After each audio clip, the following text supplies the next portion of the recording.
Welcome to episode 491 of Cinematary. I'm your host, Zach Dennis, and I'm here with Michael O'Malley, Andrew Swafford, Grace Winburn. And today's episode is our annual Best of the Year roundup.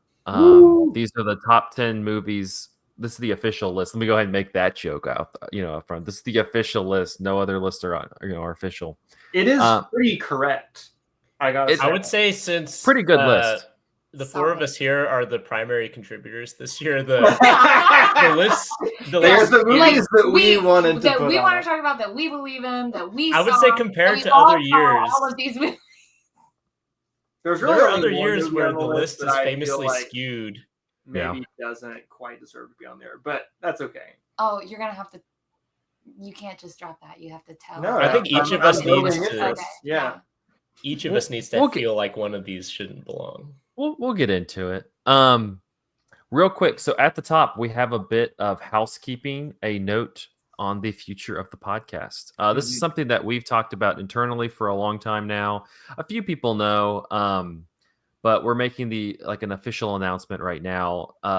Cinematary will end in 2025, and then Cinematary season 1. Yes, I put an asterisk there. So the first season was 11 years long. The first season was 11 years long, kind of, but no. So with the 500th episode, we're gonna kind of end the structure of the podcast that we've done now. So like the movies we saw this week, and then like a movie in the second part that might be part of a series.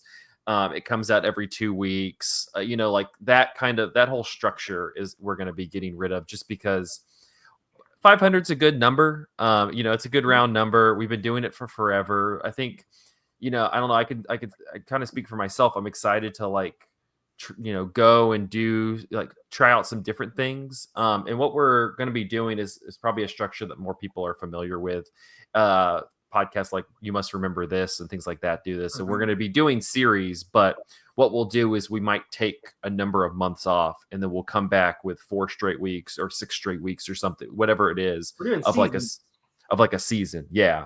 And so that it's more, it goes back to like the weekly structure that we were doing for so long, but also it gives us a lot more time to really flesh out the episodes. I'm thinking back. I was thinking back to it earlier this week, and I was thinking about really the heydays of Young Critics Watch Old Movies, when we were getting a bunch of guests on, and we were doing reading, and we had all of these additional elements to the stories that just to the episode that just became kind of unwieldy to do just in our current lives. And so this, I'm hoping, will create more opportunity with that, where we can have guests on, we can include, we can have books and stuff that we can recommend that are going to be part of the episode, and just be able to explore topics, so it's less we're doing this episode on this one movie, and more we might cover 3 or 4 movies because we're doing more in-depth work on it. And so, but before we get to that point, we'll be talking about that later. But before we get to that point, we will be celebrating our 500th episode. And Andrew, I'm going to toss it over to you, because I know you've done a bunch of work in Knoxville to make something special. Yeah, so Cinematary has had a handful of live episodes over the years. And most of those live episodes have taken place at Knoxville's own Central Cinema, a very beloved local movie house. And we're going to do a 500th live pod there. It'll be probably the first weekend of May, if I had to guess. So the weekend of May 2nd, 2025. But don't get too attached to that date, because we're not quite sure what day will eventually kind of fit into Central Cinema's schedule, but we currently have the 500th episode slated to release on May 9th. So it'll be sometime before that. It'll probably be similar to the structure that we've done for other live pods, where we watch a movie with the audience and then get up and talk about it and do a Q&A. We haven't quite decided what movie that's going to be yet. There have been a couple of options floated by people who make this show happen. If you, dear listener, especially if you're a Knoxvillian, if you have an idea for a movie you think would be perfect for our 500th episode, I would love to hear what you think would be a good kind of like season 1 capper to this 500 episode run. Yeah, it'll be half. We'll do like we normally do, where we talk about the movie, and then I think we're hoping to turn it into a real like friends and family, like kind of a celebration of the podcast. And so part of the episode will also just be kind of us tripping down memory lane a little bit, Yeah. hopefully bringing back people who had been on the podcast before and like are coming back to kind of talk about memories and stuff like that. So we're hoping to have a cool show. Cool show for you. But Yeah, it should be a great time. So But mark yes. the calendars. yes, we're gonna be partying in Knoxville that first weekend of May. So do it. Yeah, I don't know. Grace, Michael, do y'all have anything? It'll I'm be a good excited. time. Yeah. Cool. All right. Well, we'll have more info on what we're doing afterwards, probably around the time of the 500th episode. We'll unveil our first season, our first series season kind of thing that we're gonna do. But And we got some really good ideas for seasons too. honestly, I'm pretty stoked to like go through those because Yeah. I think we got some good ideas for that. And not to disparage the work that we've done more recently, but I think that if you go back through Cinematary history on the website, like scrolling through all those completed seasons or completed series, we've done a couple of really high effort ones over the years. Yeah. Like the one that Zach always mentions is our Truth and Fiction in the South series, where we paired a fiction film with a documentary film set in the South that was about the same topic. And we're hoping to do stuff like that with the seasons, a little bit more conceptual, a little bit more exploratory, and not just, hey, let's pick a random actor and look through their filmography. We want it to be a little bit more ambitious than that. But I mean, A bit less those are constrained good by. series. They are good Where we series. pick Yeah. like when we picked like the Betty Davis and Joan Crawford. Well, to, Betty go Davis and through, Joan Crawford, hold on. that's a great example of the kind of high Yeah. effort series that I'm talking about, because you Yeah. like read a book for Yeah. that and everything, and there was kind of like an arc to it. Yeah. So yeah, I was like, hold on. I was more thinking of Javier Bardem. Okay. That was not the best season or best Javier series. That really Bardem broke us. is an example of the opposite, because we did not have enough movies to fill out that Right, season. right. Whereas I think We that a didn't lot like of our any of 'em. series, I think that with a lot of our series, we have to pare down kind of relentlessly. Like the Shyamalan Yeah. one, we pared down quite a Yeah. bit just to fit into like the kind of schedule of like the format of the podcast right now, and hopefully like we'll be able to be a bit more expansive and Yeah. These can be as comprehensive. long or as short as they need to be. Yeah. Yeah. So I'm John Ford series completionist right now. Don't joke about that. I'll do that. We'll have a series that's just Zach talking about Heat week after week after week. Listen, The Heat Beat. the heat beat. All right, let's go ahead and jump into our top 10 because these usually run a little longer. Of course, as always, we're doing 10 to 1. Each of us has a movie that we're taking, and I'm going to kick us off, I guess. Our number 10, Cinematary's number 10 movie of 2024 is one we talked about actually a couple weeks ago, and that is Hundreds of Beavers at number 10. You knew this was going to be on the list.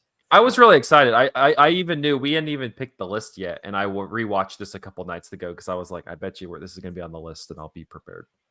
For those uninitiated, Hundreds of Beavers, it actually came out a couple years ago. Michael talked about it a little bit a couple weeks back. It kind of had like a very like underground indie run where people were selling like DVD copies or Blu-ray copies of the movie, but it got more of like a formal theatrical release in 2024. It had its New York City debut this year.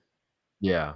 But it's directed by Mike Cheslick, and it stars Rylan Brixton Coltuse, which, what a name. Who I guess is also a writer-director in his own right. But Hundreds of Beavers, it's set in the 19th century.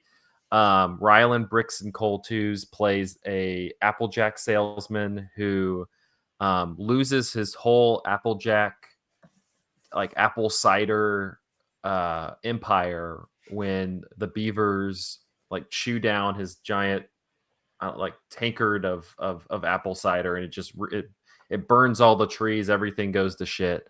You should describe the beavers, though. I'll do Does that he in a not second. also like in a drunken fury, not in drunken fury, but like in drunken revelry, like help the beavers or like accidentally destroy it or something? He does help.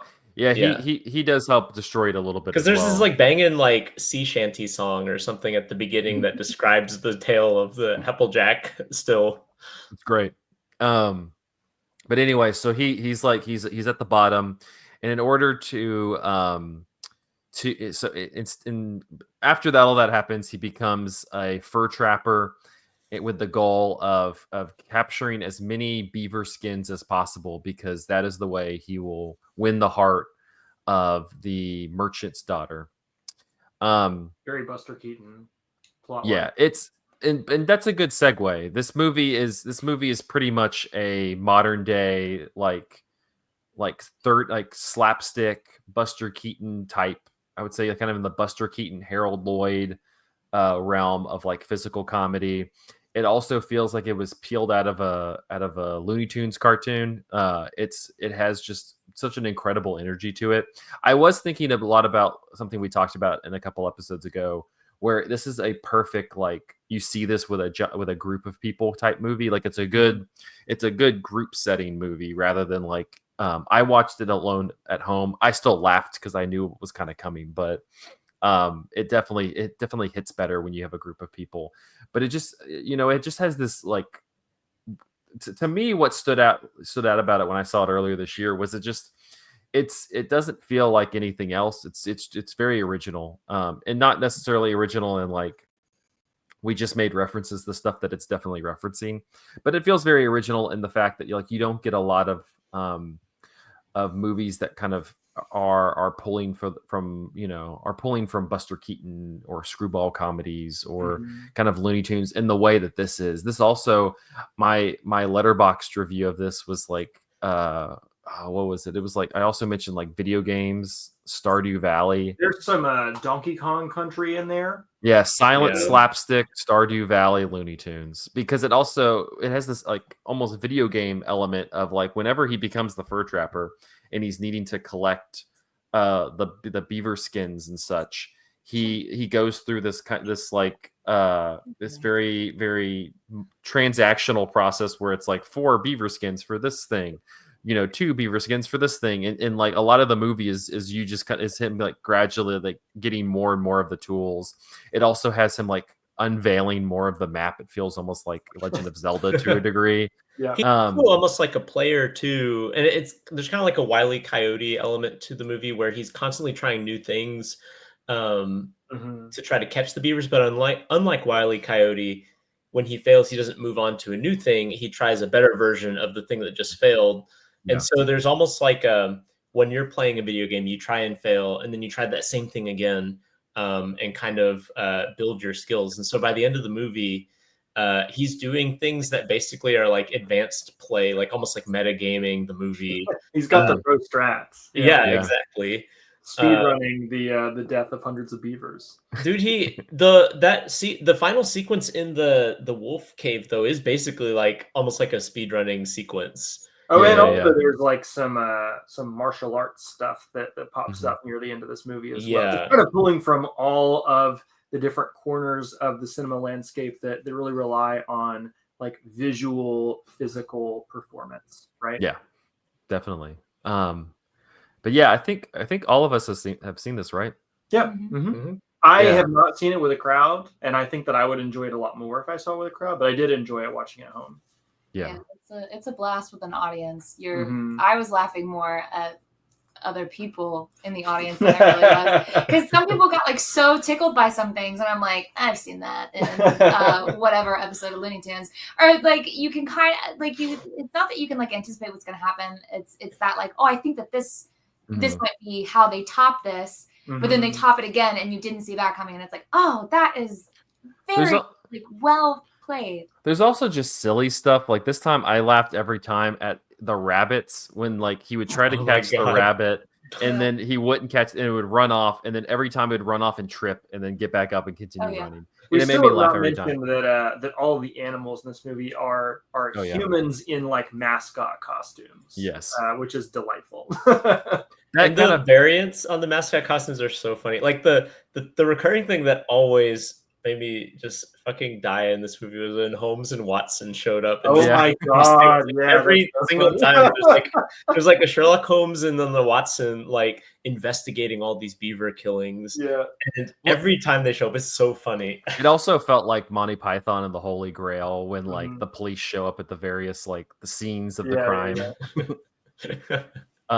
yeah. That adds to like just the humor because it's it's not like he's beating up a cartoon beaver or like a real beaver that they're doing something. It's just I think they said it was like 5 guys. They don't have feelings. Yeah, they didn't Yeah. have that many costumes either. I watched some Yeah. behind the scenes stuff, and like a lot of the crowds are, obviously just like the same person, like replicated, 5 dozen times. That's funny. I also like that it has just such like little subtle details. Like he finally gets to like the beaver's dam, which is like this like whole stronghold that feels like he's sneaking in. It kind of feels like parts of like Star Wars or Empire Strikes Back where they're like sneaking into the Death Star. Like it just has all of these different layers and these workers doing different things. You have scientist beavers. Lawyer beavers. Mhm. Yeah. But yeah, no, I don't. This is it's streaming on. It's on Canopy and it's on Prime Video. So honestly, like it's a good time. Like I said, I would recommend watching it with a group of people because I think that works a little bit better. But also, it's like I don't know, good a good comedy, good comedy coming at A kind coming of at comedy we don't get anymore. Yeah, I want more of A those. funny one. We got a couple other of those coming That's up. true. Mostly one that I'm thinking of. But... Oh, we got one big one. Probably one of the comedies of the last decade. Yeah, I would agree. Yeah. All right. With number 9, our number 9 film of the year is Dune Part 2. Dune Part 2, that's me. So I mean, maybe It's not this me. needs introduction, I guess. So this is the second part of Denis Villeneuve's epic adaptation of the Frank Herbert novel. So this covers like the second half of the novel, basically. So if you're not familiar, Dune is about this like far future world in which interstellar travel is possible, but only possible because human beings ingest this material called spice that allows them to do stuff that allows them to travel space. It's not important what. And so the only place spice is available is on this desert planet called Arrakis. And so it becomes like a nexus point for power in this intergalactic empire. And in the first movie, you see a bunch of those like power players like kind of push around their weight to change the status quo of the like political leaders of Arrakis, and there's like an overthrow of the House Atreides, who had just recently been put in charge of the Arrakis, and the golden boy of the House Atreides is Timothy Chalamet, aka Paul, AKA Bob Dylan. aka Bob Dylan, Robert Zimmerman, who is also this like the product of like centuries of genetic engineering by this religious cult, who is also maybe the Messiah prophesied by the indigenous people of the center of Arrakis, who are called man, how am I forgetting what the Fremen? The Fremen. Yeah, thank you. Yeah. So after Timothy Chalamet, aka Paul, after Paul's family is basically deposed on Arrakis, he goes into hiding so that he's not murdered like the rest of his family, he and his mom. And that's where the second movie kind of comes about. So Paul falls in with the Fremen, led by Javier Bardem and Zendaya. And Zendaya is kind of like this romantic interest in the Fremen for Paul, but she's also like a guide for him to assimilate into their society, whereas Javier Bardem's character like fairly quickly begins to think that Paul is the like Messiah. And so you get this kind of like a spiritual journey that Paul goes on and It's very funny. it is in some parts. It's really funny because it's like there's like literal like Life of Brian stuff that happens in it where he's like, yeah, Paul is like, I'm not the Messiah. Only a Messiah would say that. Like that's like basically an interchange in the movie. But it eventually also like he eventually becomes like a freedom fighter, engaging in like jihad against the colonial powers that have taken over Arrakis. And you know, so there's all the sorts of that stuff going on, and then it ends with him kind of maybe fulfilling his destiny, but maybe also just doing a power grab and becoming corrupted by power. Question mark. We'll see find out with the third one. There's in the third one. But anyway, I imagine that this was on the list because A, it's good. I thought it was good. But B, I think a lot of people saw this. It was one of the true, like, kind of blockbuster moments that happened this year. Sorry. Did you see it, Grace? No, I didn't see it. Well, I didn't put it on my you and a list. few other people. I do feel obligated to out Grace at this moment for voting for at least one movie she did not see. And I do it again. But it didn't make the list, so we're all Was good. it? Wait, it wasn't this one. Okay. Anyway, but I think that like one thing that this movie kind of represents, and its position on this list, I think represents, is the kind of fleeting position of like big tentpole blockbuster filmmaking within like the cinephile universe. You know, the wider general audience is going to come out for like Wicked and like maybe a Disney movie like a couple times a year, but like tentpole filmmaking is becoming increasingly like either all or nothing, like an all or nothing thing for studios, it seems like. And it seems like the Dune movies were an all occasion, thankfully, because I think they're good examples of it. But they're also kind of like the ones that people respect as well. Like you don't like a lot of the really you know disgustingly profitable movies are kind of real content slop kind of movies, whereas even though this is adapting like an existing property, I think it's made with a ton of craft, you know, incredible set design. You know, it's a Denis Villeneuve movie, so it's got that kind of like, you know, glacial, like, you know, one perfect shot sort of feel to it that I think is like really handsome, but also I do think it's kind of inspired in the way that it adapts the novel in terms of just like how things look, you know, which is also true of the original movie too.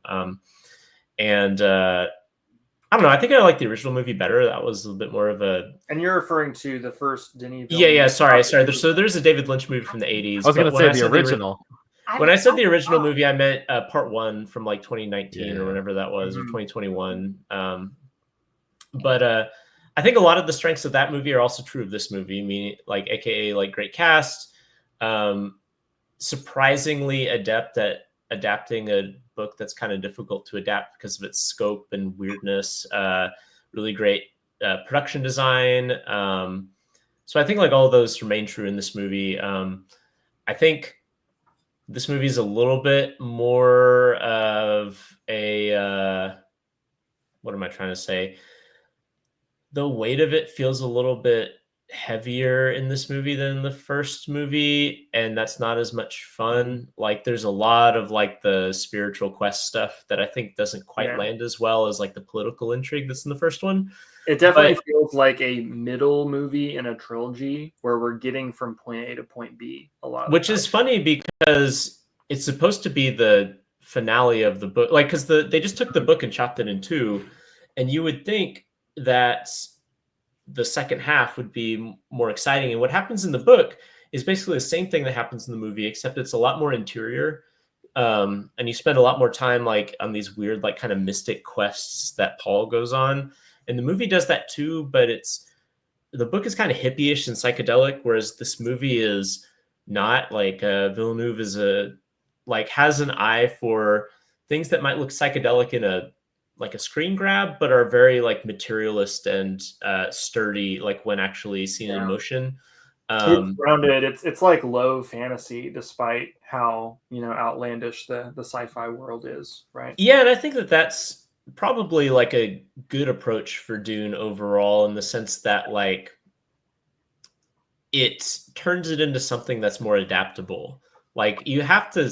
I don't think that the book is like a 1-to-1 movie machine. You know, so you're gonna have to make some sort of choice about how are you gonna make this into a narrative that feels like a movie rather than a narrative that feels like a weird like new wave sci-fi book. But since the second half is so like heavy on the mystical stuff, I think that the second half like kind of suffers from that approach more than the first one did.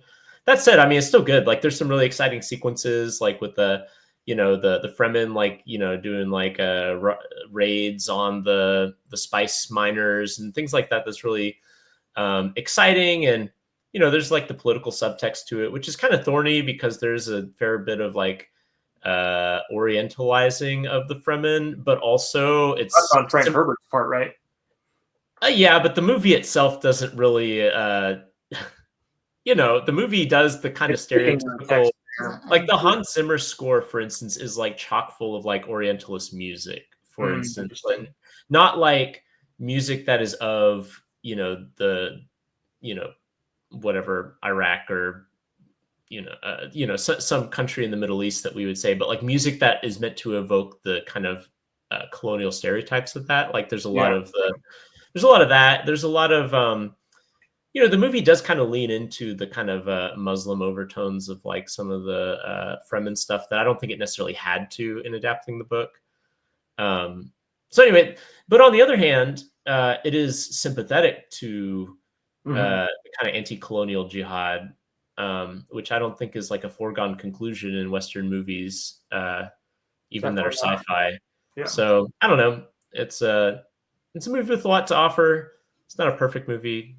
I think I didn't put it on my list, but I don't feel like it's undeserving of being on this list either. So was this on your list, Zach? It was not on mine either. No, I'm kind of with.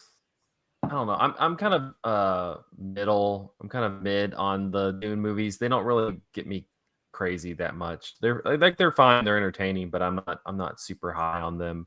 But I was also trying to think of like what tentpole movie I like this year. I like Furiosa was on. I'll probably do this as my honorable mention, but Furiosa was on my ballot as number 10. But that did not make money. That was a flop.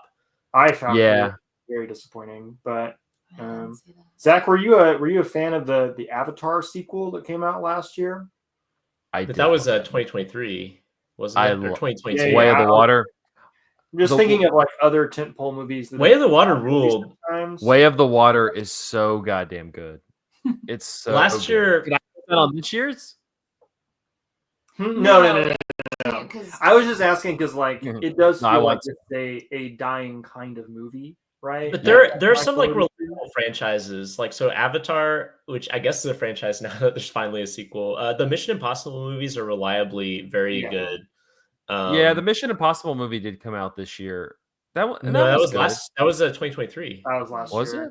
Yeah. Oh, wow. It was the same year as John Wick 4, which I think John Wick is another kind of reliably sturdy. Maybe this is my problem. I can't remember what actually came out this year when it comes to tentpole movies. But I was like thinking about it because you got like Marvel, you got like DC, both of which have basically commercially imploded this year. You have like the Sony Marvel stuff. You got like Disney's stuff. I don't know, like Dune Part 2 would probably be like one of my favorite tentpole movies, but nothing really moved me like in the tentpole realm as previously with like Mission Impossible sequels or Top Gun Maverick, or really anytime Tom Cruise is doing a big movie. Oppenheimer was like my top movie last year. That's a tentpole movie. Okay. Do you guys want to hear a list of the highest grossing movies in 2024? Yes. Dune Part 2 is number 5. I'm gonna hate it, but yes. Dune Part 2 is the only movie on here that I've seen and liked. Let's go from 5 to 1. The first one's okay. Inside Out 2 is the highest grossing movie of the year by a significant margin. That's crazy. Which I thought was okay. It's fine. Deadpool and Wolverine is next. Despicable Me 4, which, to be honest, I don't even remember coming out. Moana 2, which sucked ass. Dune, then Wicked, Godzilla X Kong, The New Empire, Kung Fu Panda 4, which I also didn't realize had come out. Something called YOLO. What in the world is YOLO? Oh, it's I a Chinese have no film. idea. Oh, it didn't come out here, maybe? I guess not. Is this worldwide? This is kind of wild that there's only one Chinese and no. Anyway, then Venom, The Last Dance. Oh my gosh. Yeah. So, what a year for tentpoles, guys. No more overlap with our list, unfortunately. None. No. I don't know what that means for us or everybody else. I'm just going to leave Cinema is becoming marginalized. And what I mean by that is like it is becoming a type of art that is like, I don't know, ballet or opera or something, where like if you really want to pursue cinema, you're going to have to pursue it. It's not monoculture anymore, right? Mm-hmm. That's probably true. Also, on that note, number 8. No. Yeah, I mean, really, number 8 is a great example of cinema that you need to seek out because it's not like blasting your face at every moment. Yeah. But what were you do going we to have say, any Michael? final Dune thoughts before we get into it? I was just going to say, I think increasingly the movies people do go out and see are not necessarily not that the best movies were ever the ones most people saw, but like if you go and look at like the top grossing movies of like 20 years ago, there's like a craft to them that is absent from a lot of these. Like a lot of these are like probably the most seen because they're the most name recognition. Like Kung Fu Panda 4, like I don't know, in another decade, the 4th movie in a franchise would not be like the 7th highest grossing movie in the year unless it was like a Star Wars or something. Right. And now everything, I don't know. That's been a complaint for so long, but increasingly it's just kind of empty content brand Which movies. seems like with the Disney and superhero stuff, it's starting to get embarrassing on their part, right? Like Deadpool and Wolverine is just kind of an embarrassing movie. But a lot of these were not even superhero. They were just straight up just sequels, like Despicable Me 4. That was all we talk about. Yeah. All right. Well, we'll find a way to get back to this at some point. What's number 8? What's number 8? Tell me number 8. Number 8 is Bird by Andrea Arnold. So we're getting into some of the deeper cuts here that again you weren't blasted with marketing. Did this have a theatrical release in Knoxville, Andrew? It did. It had a very small theatrical release. I think it was probably only here for about a week. Okay, this is another state of cinema thing. Is the movies Go ahead. The movies that are not Moana 2 and Despicable Me 4 come and go with the blink of an eye. Because our indie theater, or like the indie corporate theater, Regal Downtown West, is now showing Moana 2. They didn't used to do that. It's true, but also like I don't think that it's just that. Like I think that like the window that something has a theatrical release is so small now because they're trying to push it to VOD. And because I have kids and I'm busy, I don't get to like anticipate releases as much anymore as I used to. And instead, what I do is when I have free time, I'm like, okay, what's out? And a lot of times I'll look and see what's out. And I'm like, there's nothing out that I want to see because the same movies that were out the last time that I had free time. But in the interim between when I had free time, something like Bird will come and go. And the same thing happened with me and Honora, which is maybe we can talk about later. Spoilers. They're going to put it on Central. Anyways, let's talk about Bird. Yes, Bird, please. Andrea Arnold, the filmmaker here. Some of her previous movies that folks may have heard of include Fish Tank, American Honey, Red Road. She did an adaptation of Wuthering Heights as well. She tends to make movies about people who are really kind of struggling in life, usually due to socioeconomic circumstances of some sort. And Bird is another example of that. It is a coming-of-age story about a young girl named Bailey who's growing up in the slums of some England city, probably London, but I don't know if it actually gets identified. No, it's kind of close to the coast. Oh, okay. I don't know where it is. Gotcha. But it is just kind of a slice of life story for this, very impoverished kid. She has kind of a tumultuous relationship with her father, who is excellently played by Barry Keoghan. He is playing a guy named Bug, who is covered head to toe in tattoos of bugs. And he's just, an incredibly irresponsible father who just, parties all day, every day. He's got, a couple of kids across town, all of whom he's neglecting in one way or another. And so Bailey, protagonist, just kind of fends for herself a lot of the time. And you just kind of see her move throughout her life and try to seek out things that give her some sort of comfort or joy. She spends a lot of time filming nature around her on her phone. When we first see her, she's filming birds in the sky, and one of them lands and just kind of like hangs out at her feet for a minute, and it seems like she maybe has some sort of psychic connection to these animals. But there's that sort of like magical realist element to this movie is very, very understated until a key moment where it kind of becomes much more pronounced. And I wrote about this movie for Cinematary in our TIFF coverage. It was my favorite movie that I saw at TIFF. And I kind of struggled to write about it, honestly, because I feel like what the movie is about on a plot level and what is good about the movie are kind of two different things. I do like the plot of this movie. Yeah. I like the performances. I think that dramatically it all really works. Should also give a shout out, by the way, to Franz Rogowski, German actor who people might know from Terrence Malick's A Hidden Life or Christian Petzold's Transit. He gives an incredible performance in this movie as the titular character. He plays this kind of gender non-conforming drifter named Bird, who kind of strikes up a friendship with Bailey. But again, like the plot stuff is really not what makes this movie sing, and that is the sound design, the music, just the way this movie feels. It reminds me a little bit of several years back we did a series on filmmaking elements, and every movie we picked for the series was like a different like element of filmmaking. So we had one on cinematography, we had one on editing, we had one on sound design.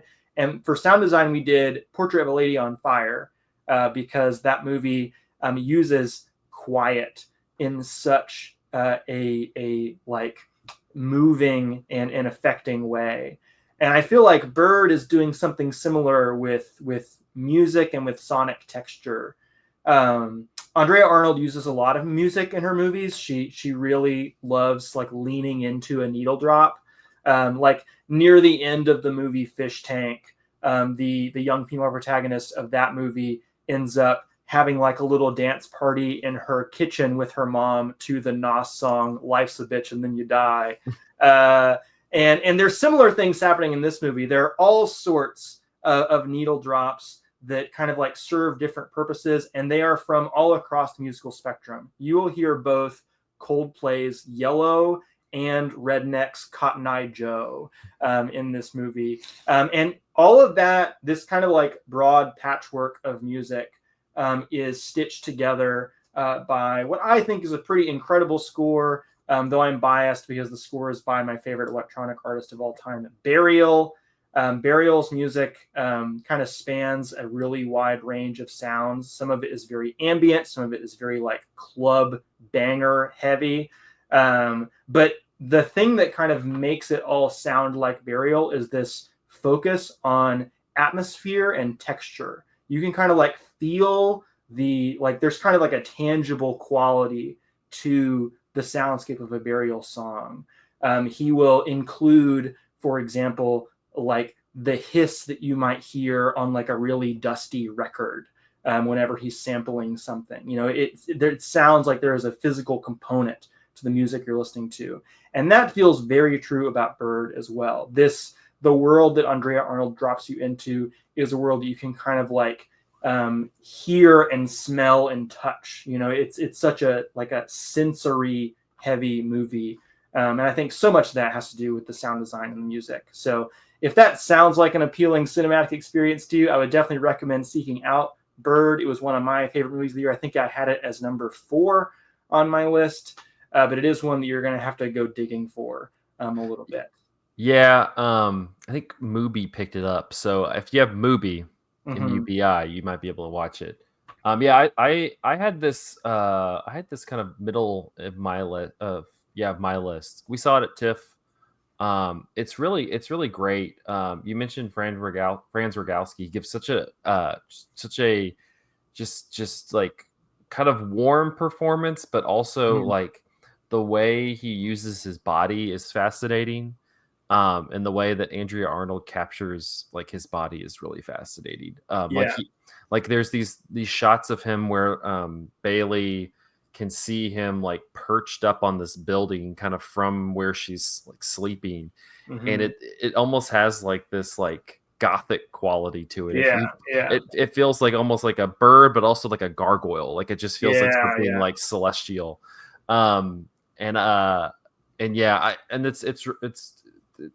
I do have to say that even though like you don't really look up to Barry Keoghan's character in this movie, he's delightful, highly entertaining. Highly entertaining. Also mention that the key plot point with Barry Keoghan's character is that he has this get rich quick scheme. Yeah. Where he's going to make a lot of money off of some psychedelic substance that is secreting off of this frog that he has imported from Colorado. And the frog only slimes, he finds out, when listening to sincere music. So that's when you hear Coldplay's Yellow as he's trying to get the frog to slime for him. Yeah, it's great. So like big year for Coldplay at the movies. Yeah, he also like he's constantly riding everywhere with like in like an electric scooter. Yes, that he's carrying like 2 to 3 people at a time, which I don't. Blasting punk rock music. Yeah, I don't understand. He's really great. Not a great person in this movie, but he's pretty great. But yeah, I co-sign all of that. Bird's wonderful. Honestly, it's a tragedy that it didn't get a much like better release. Should have been like one that's of like the Andrea Arnold story is that like her films just I don't know. Like I remember when American Honey came out, there was a little bit of a push for that, but even so, that was underseen for how good of a movie. And I gotta say, like as somebody who doesn't live in New York and LA, Mubi does a shit job at like getting movies out there. I'm sorry, like they're a streaming service, right? So they want it on their service. Well, but I mean, you have others that. Yeah, others do that, but no, when it comes to like non-New York, LA screenings, they're not very good. It's the same with like After Sun because they distributed that as well a little bit, and so like I don't know, A24, it has its goods and its bads, but they do a better job of like getting the. Warner Brothers is terrible at distributing movies. Yeah, that's true. That's true. Shout out to Juror number 2. Yeah. Oh God, yeah. All right. Well, let's shift over to our number 7 pick. Our number 7 pick is Love Lies Bleeding. That's me. Love Lies Bleeding. I was thinking about why this would make our list, why this would be in the top 10. Other than it's like, flat out, it's fantastic. But it does so much and tells such an interesting and really complex and taut and very like sexy relationship. So Love Lies Bleeding follows Lou, played by Kristen Stewart, a reclusive gym manager with a complicated family and connection to her criminal father, Lou Sr., played by Ed Harris, and he is just absolutely ghoulish and ghastly. Literally, he's got like a crypt keeper haircut. It's like skeletal, his face, and nightmarish. Lou meets Jackie, a bodybuilding drifter who has just blown into their town. I think they're somewhere in Nevada. This is very, a southwestern, dusty. It's got this sort of like one horse town feel to it, and the two meet, and it's like love at first sight. Lou watches Jackie get in a fight and beat up some other male gym goers one night as they're closing up. Lou brings Jackie inside to patch her up. And then from there, Lou presents steroids to Jackie to help her reach her goals of going to this bodybuilding competition. And from there, their relationship blossoms. Jackie moves in with Lou. They fall in love. We watch as the two do all sorts of regular couple things like live together, love together, and go on awkward family dinners. One night, Lou brings Jackie to her sister Beth's house to have dinner with her and her husband. Beth's husband is JJ. Jackie has met JJ in a sex for favors, sex for a job night. And through this big blow up argument, Lou alludes to the abuse that her sister faces at her husband's hands and threatens him. If you ever lay another hand on my sister, it's going to be the last thing you ever do. Well, he does do that. And love does lie bleeding. Love does lie bleeding. The title, there's a lot there, but basically there's a big fight. Jackie sticks up for Lou in a way that Lou has probably never had in her life before, and she kills JJ, her brother-in-law. And so then it becomes this whole big like criminal or like this crime cover-up, and it's them trying to stay one step ahead of the feds that have been investigating Lou Sr., as he is a big criminal kingpin, investigating this murder, investigating, this missing person. Meanwhile, there is still, what's looming for the couple. They still have their like couple goals of going to Las Vegas and watching Jackie perform in this bodybuilding competition. But so there's crime, and then there's like the reality of like just trying to have a normal life, but also then there's like layers of toxicity and cycles and patterns of abuse and violence in all aspects, and addiction. And addiction, because there's literal drugs with steroid abuse, and then addiction to exercise, the endorphins, the pump. Then there's also this addiction to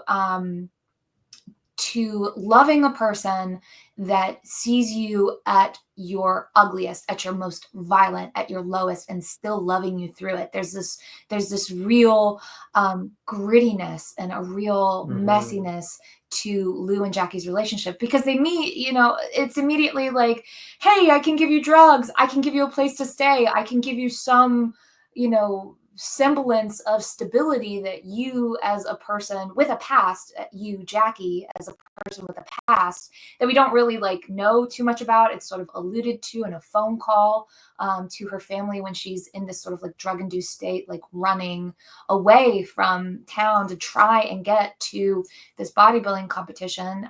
We get the sense that there's instability in her previous home life that she's running from. So the two of them are running from unstable, abusive patterns, cycles, in their families. And then they find solace in each other as you're someone that understands, and I can be my ugliest with you.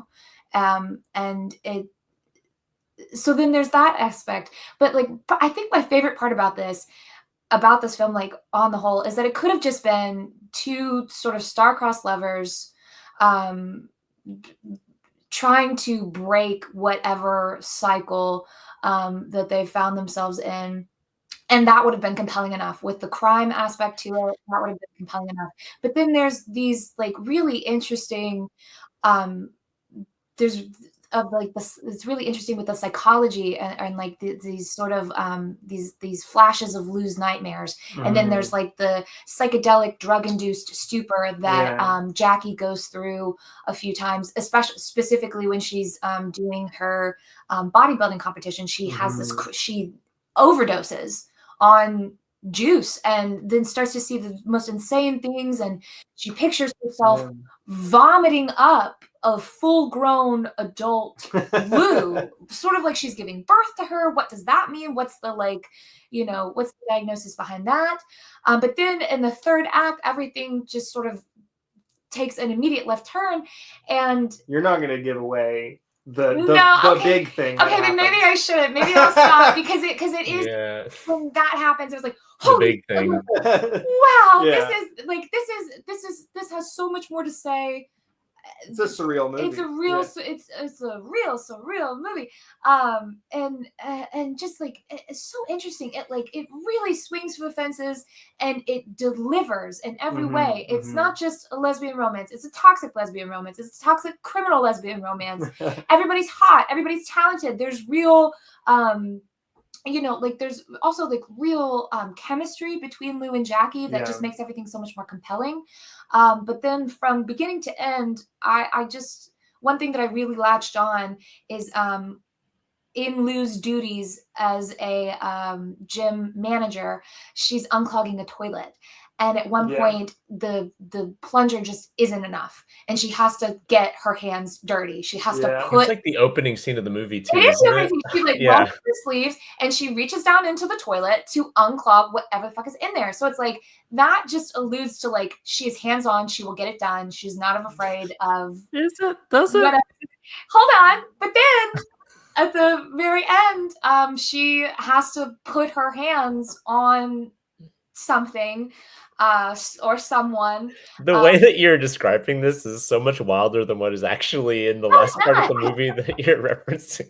Well, am I? I don't know. But she, you know, it's again, it's like they're never gonna break that. Like these cycles will continue. Like they are not free. And like, what are you always got your hand in the toilet?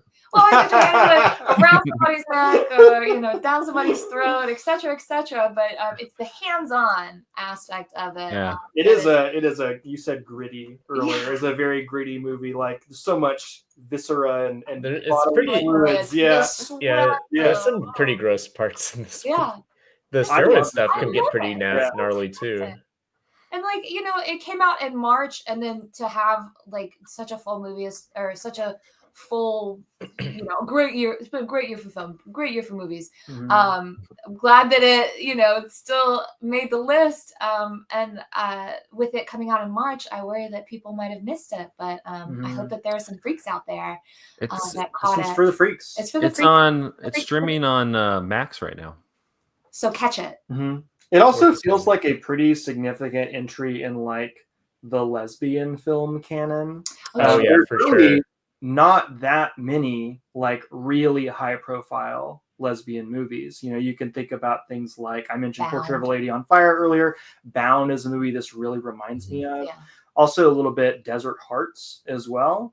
A lot of Desert Hearts. I think the list doesn't go like all that much further than that. Not to erase like the history of queer cinema or anything, but like movies playing to this wide of an audience, there aren't also that many. With a movie star as prominent as Kristen Stewart, who you know obviously has big, you know, queer energy in a lot of her movies, but like this is a, I don't know. I'm not a lesbian, obviously, but I can't imagine that she's not like super hot to lesbians. I don't know. Maybe that's, but like you know what I mean. Like she's like a sex symbol in this movie in a way that I don't know that she's really tried to embrace before in other movies. No, for sure. And I think that that's notable. Also, I'm forgetting her co-star's name, but that's she's a real find too. Yeah, she's like a relative newcomer. I was like trying to look and see what all else she's been in, and she's had like some small credits here and there. She's in Twisters.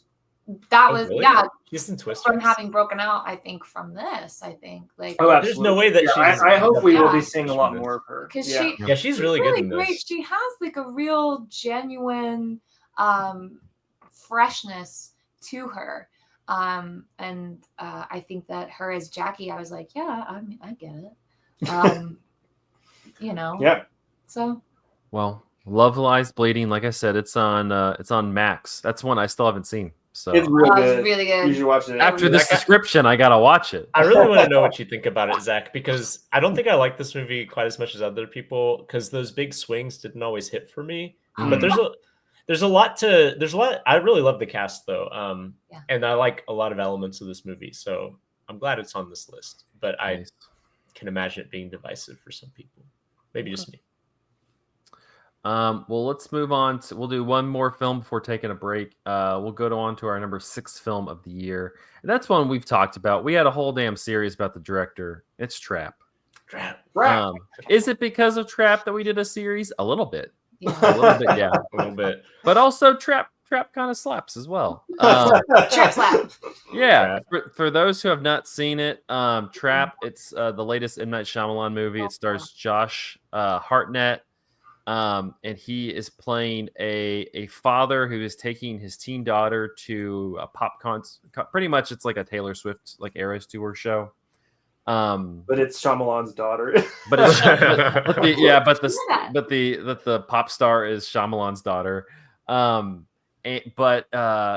he slowly begins to realize that actually this show isn't really just a show, like, you know, isn't just this pop star performing in Philly. It's actually a trap. It's actually a trap. It's actually like a sting operation in order to find a serial killer. And lo and behold, that serial killer is Josh Hartnett. That's not a spoiler. That's I know. It's very explicit. I'm just pretending. And I'll leave the description at that. I'll say I really like this one. I don't know if this counts as like a tentpole movie. I really enjoyed Trap. If it's the case, I don't think Trap is a tentpole movie. Damn, some real termite art here. That's true. It is some termite art. But yeah, you know, I'll say that through our Shyamalan series, I grew a much more deeper appreciation for M. Night. I really enjoyed watching all of the movies that we watched, even The Happening. I enjoyed The Happening that we watched in that series. Trap, I think, is one of my favorites of like the recent stuff that he's done. We talked about Knock at the Cabin, which is probably my favorite of his like recent stretch. But Trap, I think, is probably my number 2. Josh Hart, former Cinematary #1 movie of the year, Old. No, no. I can't believe that happened. Yeah. Josh Hartnett, like, it's good to see him popping up more prominently in movies again. You know, it kind of started with Oppenheimer. He had a nice little side character role in that, and then this, like, he's really going in this one. There's like some, like, honestly, this is probably one of my favorite performances, like, of any performance this year, just because, like, he just goes into like this he just goes into this mode where he's very much just trying to like communicate with people normally. And it's incredible. He goes into this like PTA parent role where he's just trying to talk very calmly. And the way he like utilizes that and then switches between like, I'm gonna kill some people / I gotta be like nice with this mom of my daughter, this mom who's one of my daughter's friends, who they're having like a riff, when he's just kind of like, I need you to get the hell out of here, but I'm gonna do it as nicely as I can. Tremendous upspeak happening. Yeah. Josh Hartnett. I always think of the scene when like he like sets it up so that it burns the person, and he like runs out the door, and then there's the cops are there, and he's just like, my friend was hurt there. He was burned. Like, it's just like the way he says it is so strange, but also so like he's just trying to like completely take them off his scent at all times. And honestly, the first like hour or so of this movie, when they're just in the concert, is fantastic. It's so and it's just him. Funny. It's him just like just trying to squirm out of this place as much as possible, while like this whole show, and like I think people, you know, people's mileage varies on like the second act and the third act on where the movie goes, because like him squirming out of stuff just continues to happen. I find it as a positive. I really enjoy it because I was listening to another film critic talk about this movie the other day, William Bibiani, on the critically acclaimed podcast. He contrasted it to movies like Martin Scorsese's After Hours, where, you know, bad things just keep happening to the protagonist. Like whatever the worst thing that could possibly happen happens at any given moment. And this movie, it's like everything goes right for this guy against all odds. He finds a way to get out of the trap every time. And it's amazing. Every time, like it's not even like, oh, I'm so glad they got him. It's like, oh, they got him, but it's like, hold on, wait. Or did they? It's great. It's amazing every time. He like finds some way. Some of the stuff he does is so funny too, or some of the stuff he contemplates. So like when that hole opens up in the floor in the concert, he's like, "Hey, wouldn't it be fun to just jump in that hole? What if we just win that hole?" And his daughter's just like, "What? Why are you being weird, Dad?" Like she says that a few times. Like, why are you being so weird, Dad? Yeah, I really like this movie. I think it's incredibly fun. I think it's, you know, it's M. Night utilizing some nepotism for a good cause. Maybe, I don't know. His daughter's fine in this movie. But yeah, I don't know. Big fan of Trap. It's also on Max right now. I need to rewatch that. You should watch it and double feature it with the new I don't know how to say that guy's name, Jaume Collet-Serra movie. Carry On. Because like Carry On is a movie about like a cop being manipulated by a criminal, and this movie is about a criminal kind of like weaseling away from the cops, and they're both kind of like single location thrillers, like very meat and potatoes action cinema.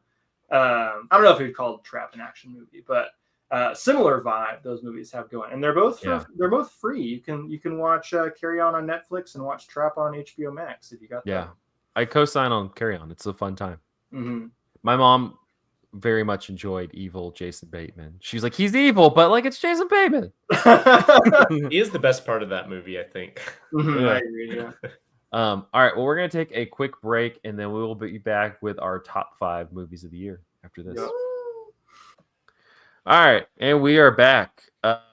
Movie number 5, the number 5 movie of the year. We're looking back at you, Grace. It's The Substance. Yes. Oh was this your number 1? Actually, no, it wasn't. But it was my number 3. Okay. But this was so Andrew and I, we caught this at TIFF. And I remember sitting in the audience and my heart is pounding. I think I started to like foam at the mouth. I got this crazy look in my eye. I was there. She did. Yeah. It was like a. He got rabies. Yeah, I surely was rabid for this. What a substantial film. Nice. No. This movie does so much and says so much, and really also really takes its time with it. We were talking on the break that kind of the runtime of this film is maybe kind of a turnoff to some people, but allow yourself to really sit back and relax and watch a fabulous story of that age-old tale of ageism. I said that. I watch incredibly long movies. Yeah, you sound real. I'm not saying you. I'm not saying you specifically, but sometimes I am the person who said it. I'll just out myself. There you go. Anyways. Don't let that deter you, because it is well worth your time. Demi Moore plays Elizabeth Sparkle, a fabulous household name in her own right. She has built an empire for herself, and as we now see her, she is a TV personality who has a television show, an at-home television fitness show. And she has just aged out of her own empire, according to her agent and her managers. Nobody is interested in a 50-year-old fitness personality. You're past your prime. We need a 20-year-old fitness personality. There's always someone younger and hungrier coming up right behind you. Enter The Substance, a beautiful, glistening injectable with all the promise of a better you. And that's already such a loaded concept. I mean, in 2024, influencer culture, injectables, the beauty industry, that preys on various insecurities, or with the promise of preventing future insecurities. I mean, I don't know if you guys, and when I say you guys, I mean the men here in this room, are you guys familiar with the term preventative Botox? Mm-hmm. Okay. Yeah. So it already is such a loaded, iconic image of this injectable that'll make you better. I mean, we were talking about steroids with Love Lies Bleeding. Mm-hmm. Here is this that will make you good, make you better, perhaps Grace more really picking injecting movies. A lot of I mean, people have injectable been movies. advertising like anti-aging stuff Yeah. forever, Forever. but it's becoming much more like high tech and Yeah. weird in the past couple of years. There's it's like mad scientists. Yeah. I said in my letterbox, I said, and I also wrote about this on as a part of our TIFF coverage. So go read that. But this is part picture of Dorian Gray. This Mhm. is part Frankenstein. Mhm. This gorgeous and gory mess of bodily fluid and flesh that all comes together to make something, I think, something so powerful. The first watch really was like a shot of adrenaline. Yeah. And then I saw it again when it hit Central Cinema, and the second watch was much more painful. And it really tugged on me. Yeah, I had a friend who, friend of the pod, Paige Taylor, who's been on a couple times. She said that it was a very emotional experience watching it for her. Yeah, it preys on something very painful, with these feelings of insecurity, low self-esteem, body dysmorphia, not feeling like you're good enough, not feeling like you are enough, in the eyes of some viewership beyond your control, outside of your own control, and this feeling of discomfort within yourself. And how do you reckon with that, especially as a woman, especially female presenting, female inside, whatever that may be, just the standards around femininity and womanhood are so difficult and always so just out of a person's reach. And there's something so painful to watch a older, more established professional career woman who is beautiful, who has it all, her struggling with that, and those insecurities that she still feels. That, I mean, and she's the one that perpetuates the standard. I mean, she put it forth and maintained it, and was, this is the pinnacle for everyone. So it swings both ways. It went to both extremes of like, this is incredible, this is funny, this is alive, this is absolutely pulsating, and it's gross, and it's so visceral. And then it swings to the other side where it's like, this is depressing, this is so heavy on my heart, this is so painful, this makes me cry. And it made me cry both times, in both ways, for both reasons.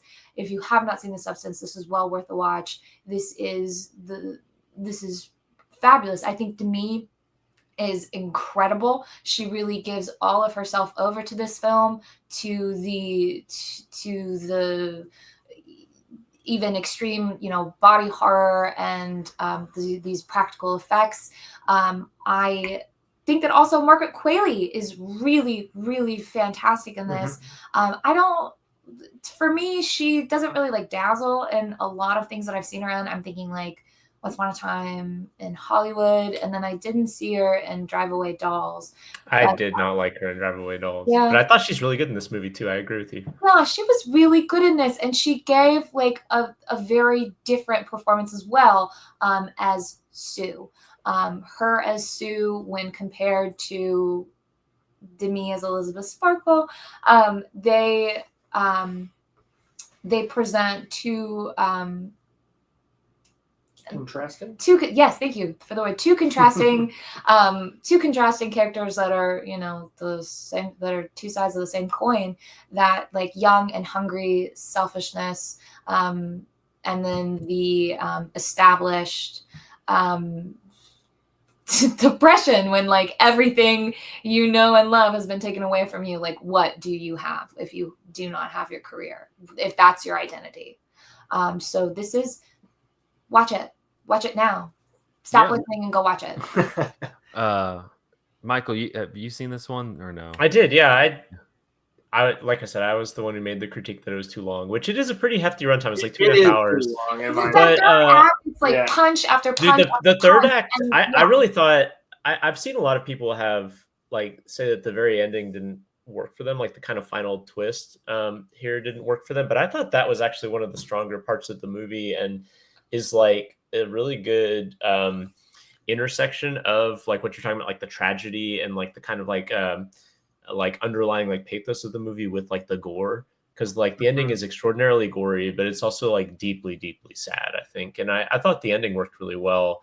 It's just the preceding like 2 hours or something kind of, it just felt like it could have been streamlined a little bit. But I really like a lot of this movie, and the, like you said, the effects are really terrific. The design of like, you know, like everything that she's interacting with. Dennis Quaid is really another really good performance in this movie, but also just like the movie's so good at making him just so reprehensible. Like who's more reprehensible, Dennis Quaid in this movie or Dennis Quaid as Ronald Reagan in Reagan? So I mean, there's the meta element of Dennis Quaid being or him just shit. And there's also the meta element of Ronald Reagan being a piece of shit. But in terms of like how you're supposed to feel about him within the film, I'm sure that he's supposed to be more hated in this movie. But there's like an early sequence in which him and Demi Moore are at lunch together, and he's eating shrimp. And the like sound design and the extreme close-ups of his mouth eating shrimp, like truly nauseating, as much so as any of the like body horror stuff in this movie. Yeah, I mean, almost anytime you see him, the camera is like uncomfortably really close to his face. At one point, he's like using a urinal, and you're like right up in his grill.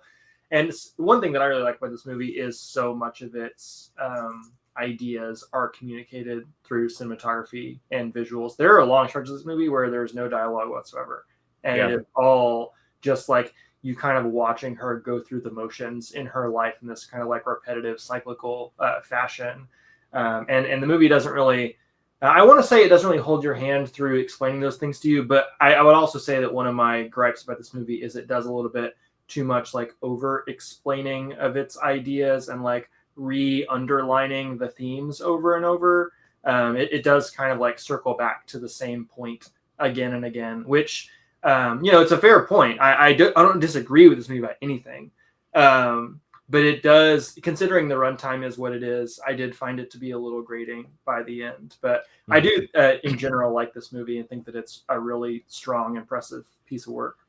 I also think that like it does a really good job of, so like there's an element of this movie that's very Twilight Zone-esque, by which I mean like there's kind of like a fantastical element. And you see the character, or maybe even more like EC, like comics sort of thing, like where like you see a character transgressing a rule and they are punished for doing so, right? Because like the rule with the substance is that you have like a certain number of uses of the substance before you have to recharge it. And eventually she becomes tempted to not do that. And so like in a lot of stories that are structured that way, it's almost like a morality tale where it's like, oh, this person did the wrong thing. You know, now you get to see something horrible happen to them as kind of like a cosmic justice. And the movie is structured like that without having the kind of judgmental tone. And it does, like its central concept is the tone surrounding that central concept is really tricky, because it would be easy to make this as like making fun of like what women do to try to like conform to like whatever, like beauty standards or whatever, but it's not making fun. But at the same time, it is critical of that, of those structures, and it's towing a very fine line, and I think actually like managing that tone really well. Because it is like zany in a way. Like the ending in this movie is ridiculous in a way that your theater will probably laugh at. Yeah, but it's not like laugh at. It's like there's kind of a gleeful outlandish to it, right? But yeah, it is at the same time very horrifying and very sad.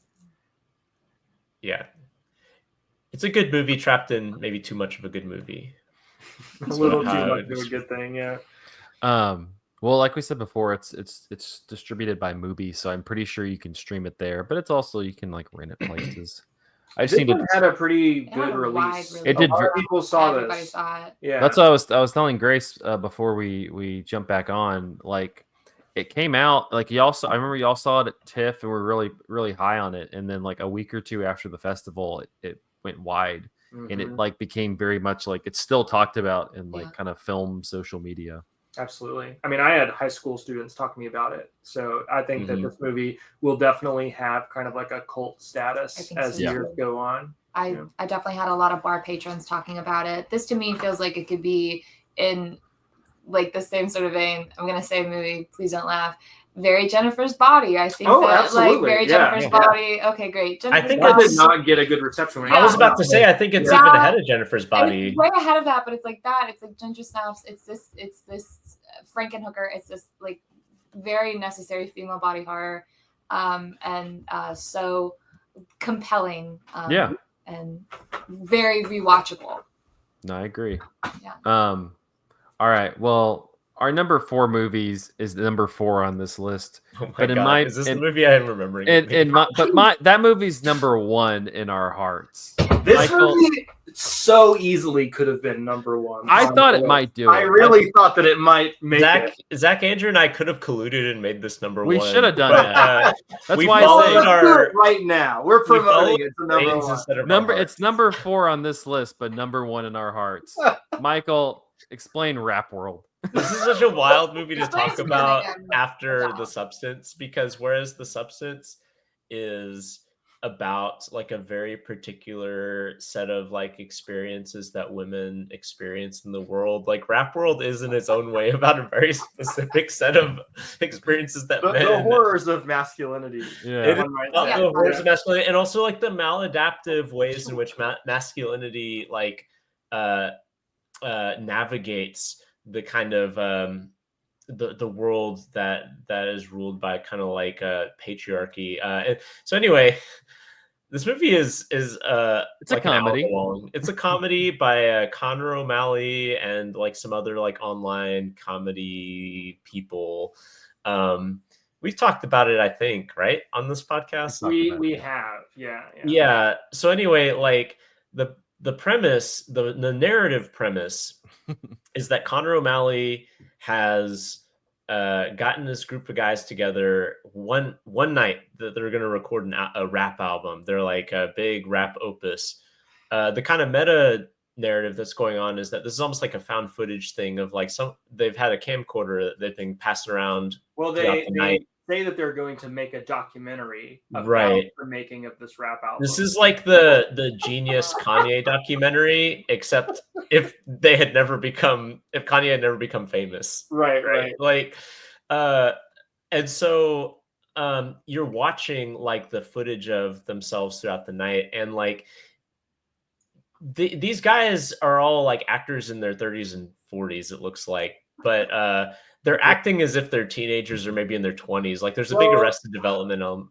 The characters have like, doesn't one of them have like a kid? He's not. Yeah. So they're not. I mean, I think they're meant to be the characters who, like the ages of the actors, but the way that they're acting is funnier. they're acting as if, you know, they're like college dudes or something like that, or maybe probably dudes who didn't go to college, to be honest. Because they're acting like they're like between like 24 and 28, kind of 29. Yeah, big like bachelor pad vibes here, because like basically they're always trying to record the album, but never doing it because they always got to go like smoke, or they're going to go to a party. Because they have no talent, let's be real.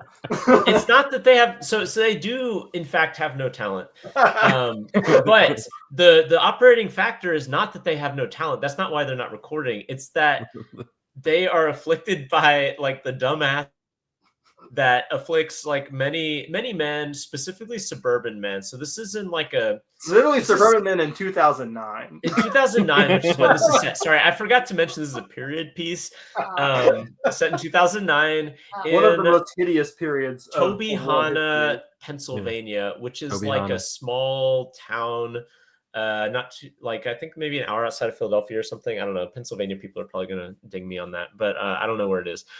But in the movie, it appears to be kind of like a suburb, right? So there's a lot of McMansions. There's like big, like they go to a grocery store at one point, big parking lot out front of the grocery store. A lot of parking lots in this movie. In fact, there's a quote in the movie from Conor O'Malley is like, some of the best nights I had were in parking lots or something like that.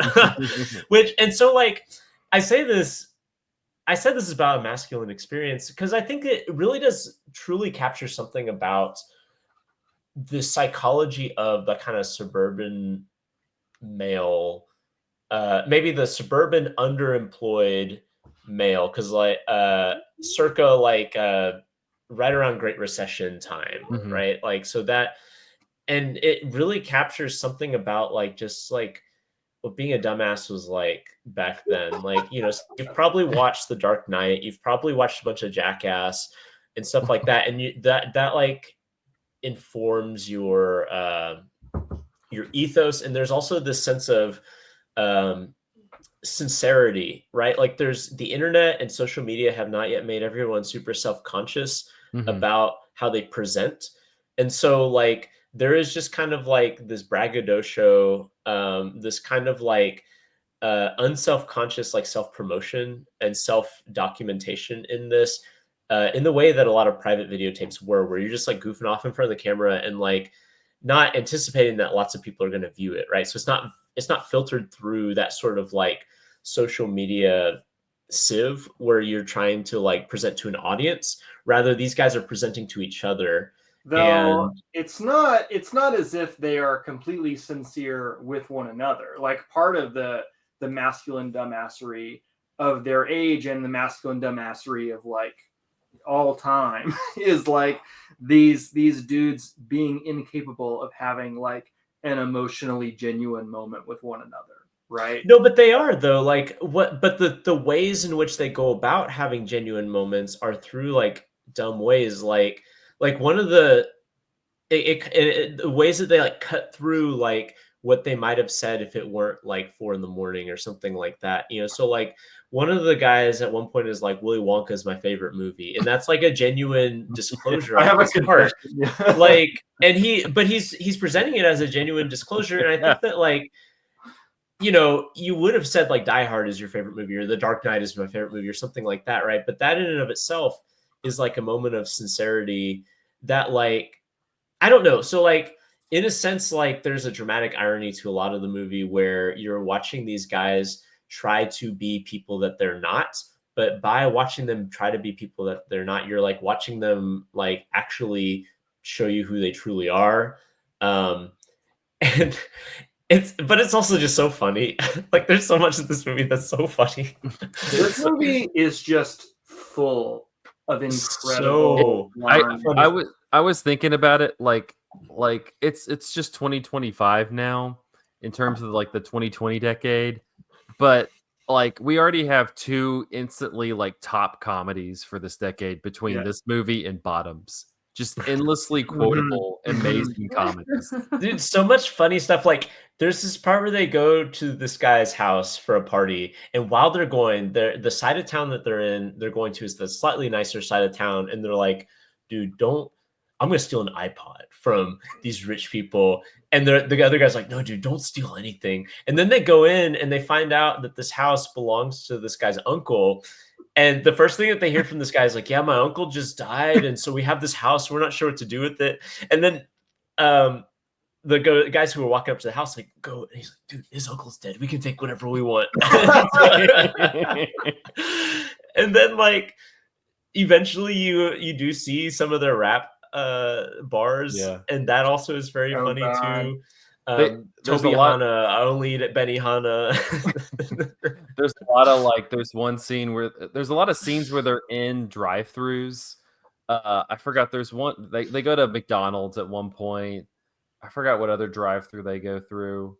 It's a lot of like in the car, just like driving and just being. Listen to idiots. Coldplay at one point. Viva La Vida. Yeah. Oh, true. fuck yeah. That hit deep for 2000. That was a 2008 ass cut right there. Yeah. After you watch this movie, which you should definitely do, this movie is available on YouTube. Despite the And fact it's that only it an should have played hour. at You Cannes. can watch it 2.5 times during this episode. It should have played at Cannes, but it's on YouTube. It's on Connor O'Malley's personal YouTube. By the way, sidebar, speaking of that, I feel like this podcast has a pretty interesting history with like engaging with things that are not really movies, but we can kind of look at them through the lens of cinema and kind of see the overlap that exists between, you know, this not movie and what we think of as movies. And this definitely feels like kind of a high watermark in, you know, YouTube video as cinema, you know. But anyways, after you go on YouTube and watch Rap World, you should go on Letterboxd and just kind of scroll through the reviews of this movie. Which are mostly just quotes of the movie. The cesspit of like people just kind of posting little zingers. But the reviews for Rap World are mostly just people sharing their favorite line from Rap World. And there are, again, just like hundreds of incredible lines. One that I really come back to a lot is credit cards were invented by Hitler. He is the same type of person who would litter. Dude, there's also, so at the end, I'm not going to reveal what social event happens at the end of this movie, Please you know, do just not. so there's not spoilers. If Because it was honestly, 9/11, that would be crazy. honestly, the revelation of what this social event is at the end of the movie is one of the biggest laughs in the movie. But but during this event, like people are giving speeches and there's like a baby crying through the whole thing, and like eventually one of the speeches turns into just like a rant about like how annoying this baby has been the whole time. And like it's is that speech the one where the guy says like few people have died but few so full of burgers? No, many people die but few full of burgers. No, that's a rap line. That's in their song. That's the rap line. That's in the Benny Hanna, or not Benny Hanna, Toby Hanna song.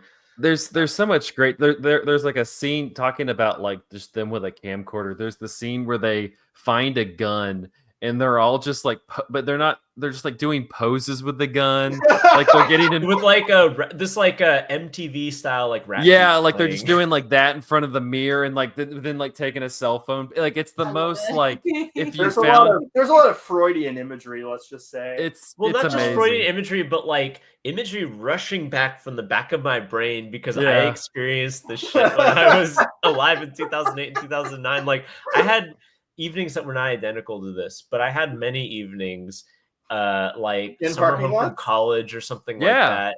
Yeah, like I worked at a movie theater. My last name is O'Malley. I would get off work at the movie theater, and my friends would drive around, and I would want to do something, and my friends would always be like, "Yeah, whatever," and then we'd go to some dumbass like drive through or whatever. Like the like rhythms of this movie are so like as funny as they are, they're so true to life and like 100%. In a way that is so mundane and never captured. I feel like because like what else are you supposed to do? Like Toby Hanna doesn't have much going on. You got to go to the McDonald's, you got to go to the Walmart parking lot, you got to run by the Walgreens. Like what else are you gonna do? My hometown, the Walmart was the destination. At the time. And there's so many movies about like the disaffectation of the suburbs and all that sort of stuff. But this movie like captures something about the texture of that sort of like suburban like malaise that I've never felt in a movie before, but is so like instantly recognizable to me.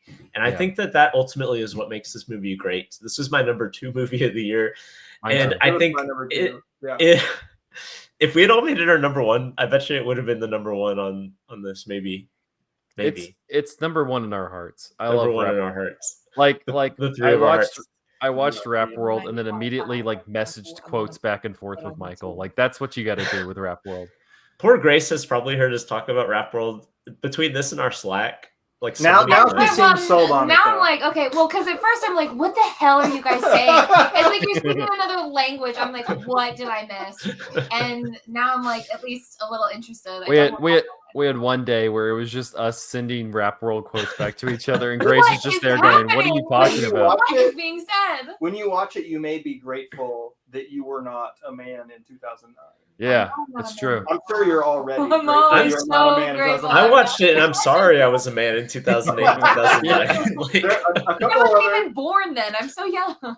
there are a couple of other Letterboxd reviews that I want to throw out at the end here. Somebody wrote, "Unfortunately, this is exactly what it was like." Yeah. Another is Is that And- not Michael's? an elegy for both a lost type of guy and an eternal type of guy. And another just simply says, "One of the saddest movies of all time." Yeah, it's Oh my God. something, man. Rap World. It's free on YouTube. Go on Great YouTube. movie. It's You like gotta an watch hour it. long. It's If great. you movie. take nothing away from this podcast, you gotta Watch watch Rap World. You gotta watch. This Rap is all. World. Yeah, this is probably the most underground movie on this list. This is that's. I'm like evangelizing now. I'm telling everybody I see to watch Rap World. All right, number 3. I think are we back at you, Michael? We are. Yeah, because this is Challengers, right? Yeah, number 3, Challengers. Number 3, Challengers. This was Not Rap World. Not Rap World. So this is one of 2 Luca Guadagnino movies this year to come out that were also written by Justin Kurtzkis. Is that how you pronounce his name? The screenwriter, and also scored by Trent Reznor and Atticus Ross. But this is not the movie Queer, adapting the William S. Burroughs novel. This is the movie Challengers, which is about a bunch of tennis matches. And it's really good. I think this is my number 3 movie of the year after Rap World. But so You almost did it. when the movie is basically like a love triangle between Zendaya, who is like this high school tennis prodigy bound for greatness, but then has an injury that basically sidelines her career. And then you have Josh O'Connor playing a tennis guy who's best friends with Mike Feist, who are not quite as good as Zendaya, but like aspiring to be really good. They also aspire to have sex with Zendaya. And they compete to have sex with Zendaya. Say what? And they compete to have sex with Zendaya. They compete to have sex with Zendaya because what ends up happening is that Zendaya ends up being Mike Feist's coach and eventually marries Mike Feist, which is not a spoiler because the movie is told non-linearly. So we are constantly flashing forward to a kind of tennis match that we know is going to be between Mike Feist and Josh O'Connor. And then we're flashing back to basically different parts in their careers that led to this moment, all the way back to when they were in high school, but all the way up until like the days before this titular tennis match. And the final scene of the movie is watching the tennis match occur. And so on the one hand, this is like a kind of sports movie where you watch like, you have the kind of different archetypes, right? You have like Zendaya, like, which is like the older, maybe not the older, but the person who's been taken out of the game and is more of like a coach, like calling the shots. And then you have Mike Feist, who's become kind of like the establishment person. He has like all the like branding deals and stuff like that.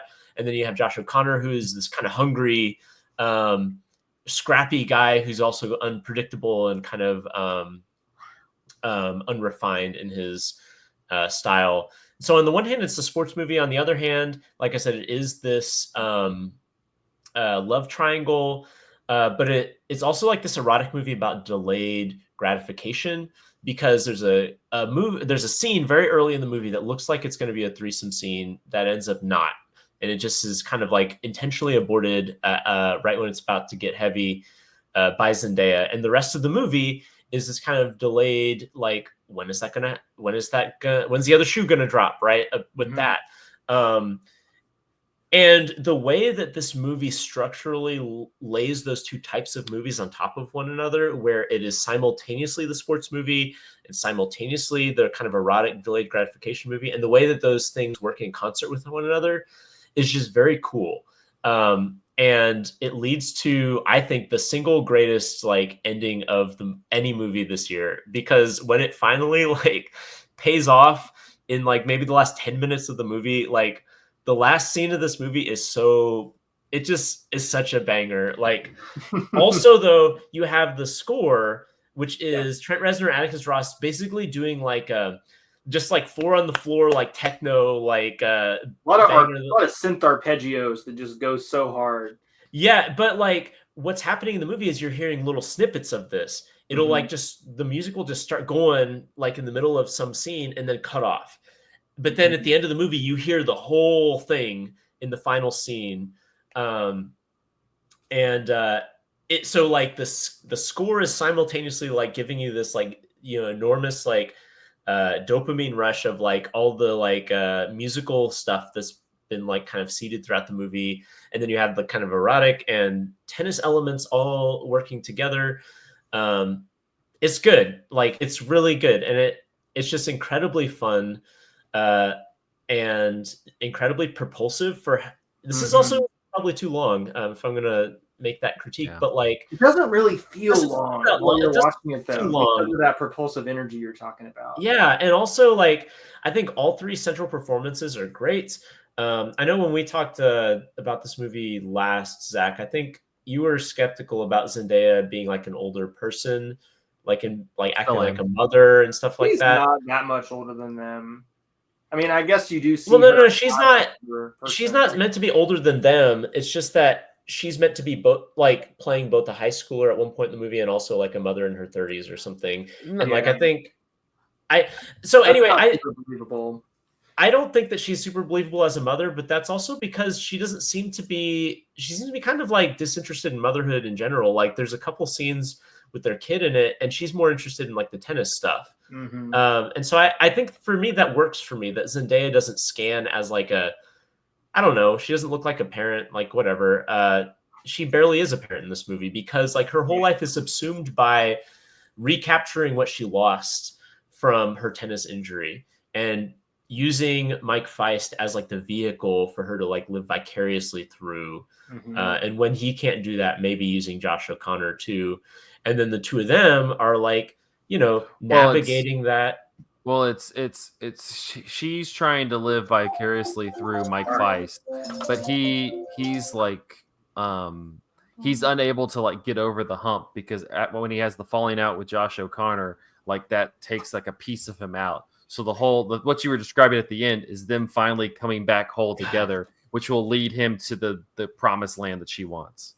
But also though, like the end of the movie is them subverting her control, like you know, and by subverting her control, she is like gratified, right? Like so there's this like thing that happens at the very beginning of the movie with the high school tennis where they have this like conversation about what it really means to like play tennis and play like a real tennis game, right? As opposed to just you know, the way, you know, the like leveling up, the transcendence of a tennis game. And the relationship, she says. Right. And that Zendaya never sees that in Mike Feist and Josh O'Connor. She wants to see that in them until the very end when they do something like in that match, they do what she does not want them to do.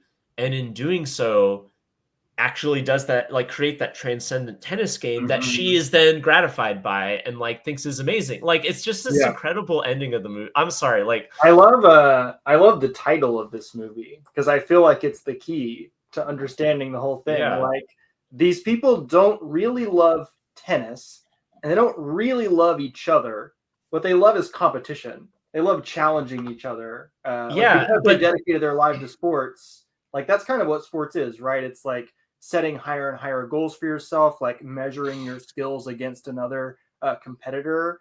And this movie like treats romance as if it is a competition. And like once 2 parties are together, then it's not interesting anymore because there's no conflict, there's no tension, and they have to be like constantly like kind of hinting that maybe they're not good enough, and the other person might swoop in and you know, take what they supposedly have.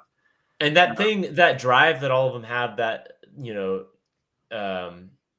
attraction to like being challengers or whatever, is what keeps them together as well. Like they can't ever get free of one another because like they are all like into the kind of game that they're playing. Yeah.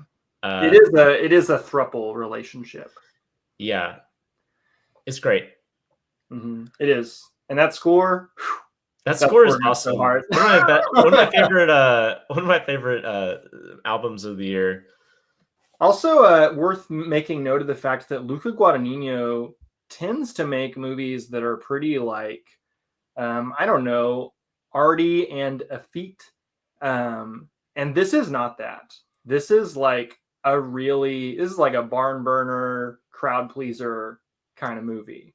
Yeah, I do think that there are some of the like there's still like all of his movies have like a kind of interest in like bodies and like, you know, romantic tension and like potentially like transgressive sexual like you know, dynamics and that sort of thing. Like that's present in a lot of his movies. So like sure, but it's usually done in kind of an austere, very like quote unquote European sort of way. Yeah, this is a different kind of Europe. Not that the like Berlin Club of Europe or something. Yeah, tennis is very European.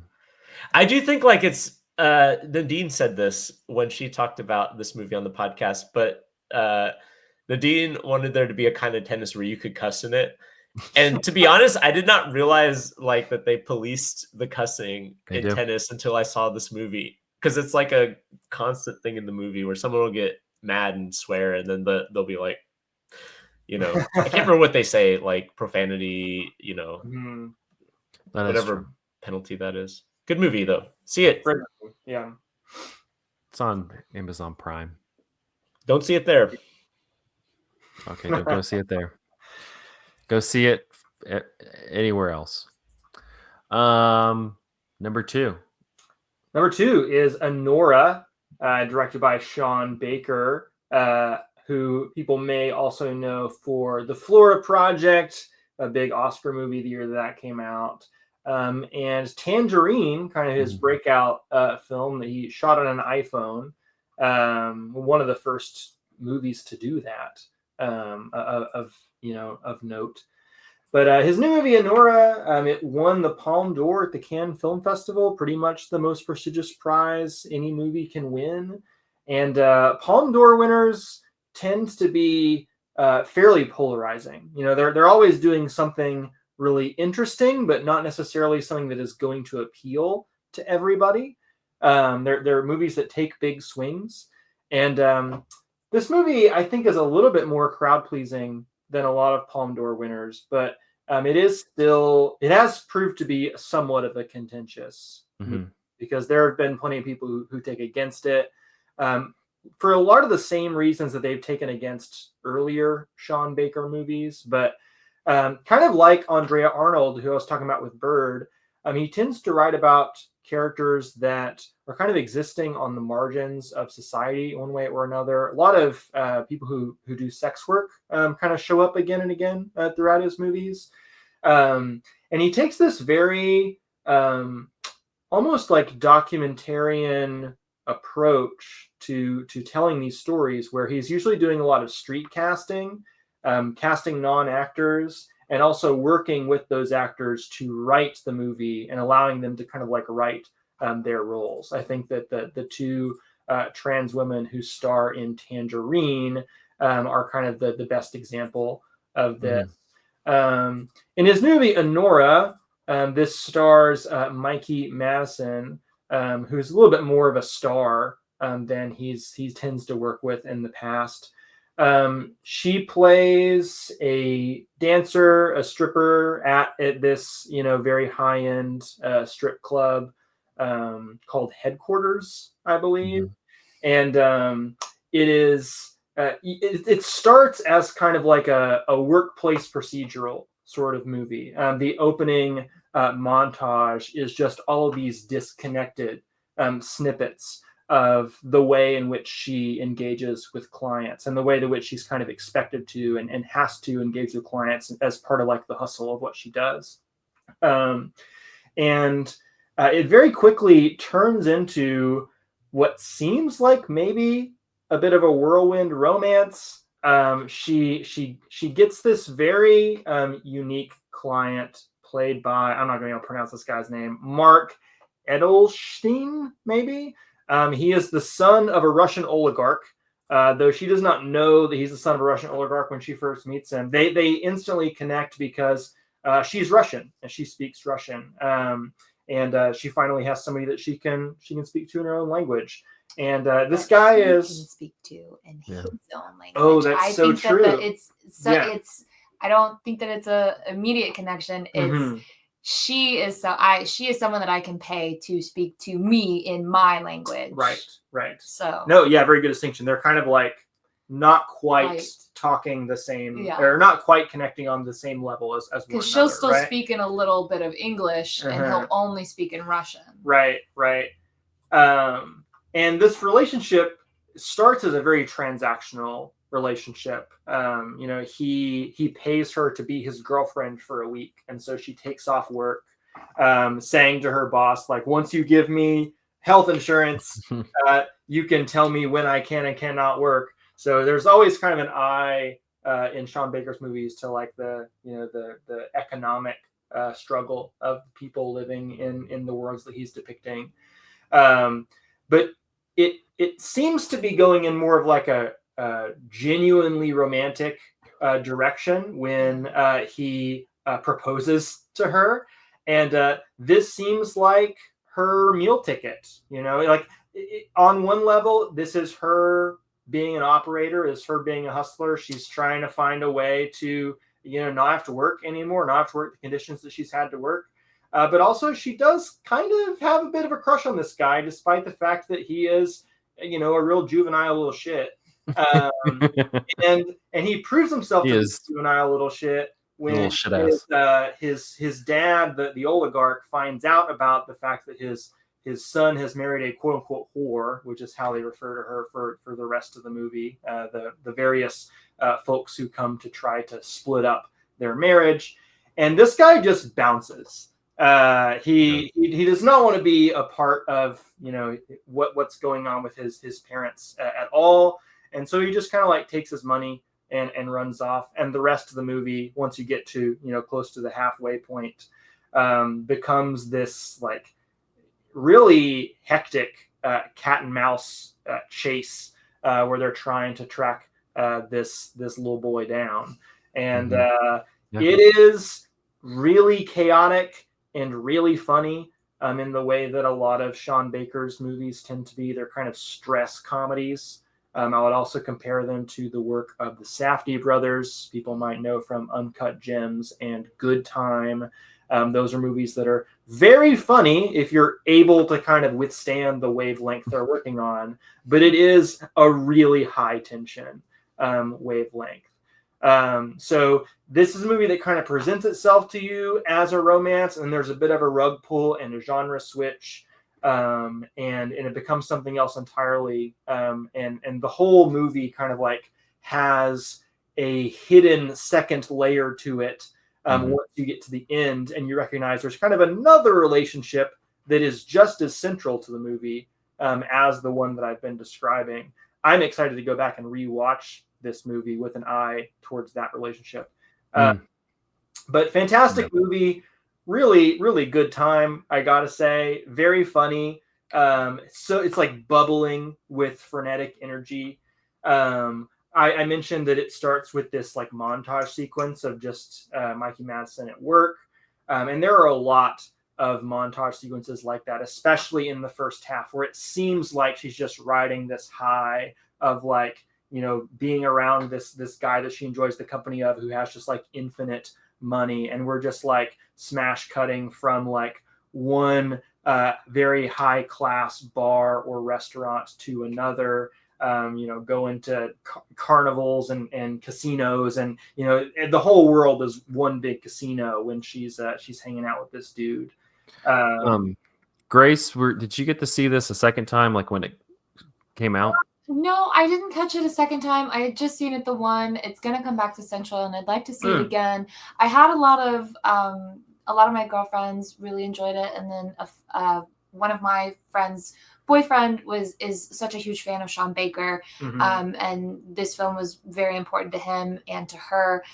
What they really enjoyed were the little moments of, or at least what my girlfriends and I really enjoyed, were the moments of girlhood Mhm. between Honora and her friends / coworkers at the club. That sort of like sisterly camaraderie between two women that work such like high stress, on display jobs.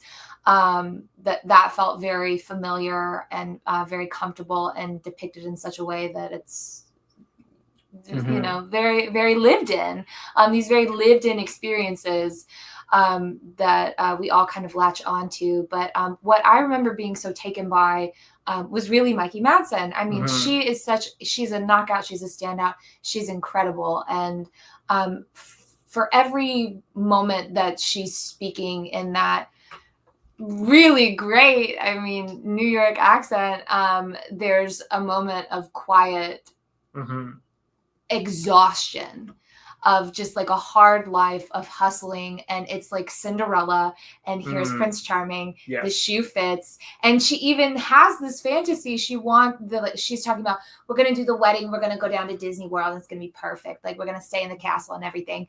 And so she has this like fairy tale outlook, like I've done it, like my ship has come in, and kind of would do anything to keep that up, but also still with respect in the fact that she's like, I'm a married woman now, we're husband and wife, we are adults, like we have our own family now.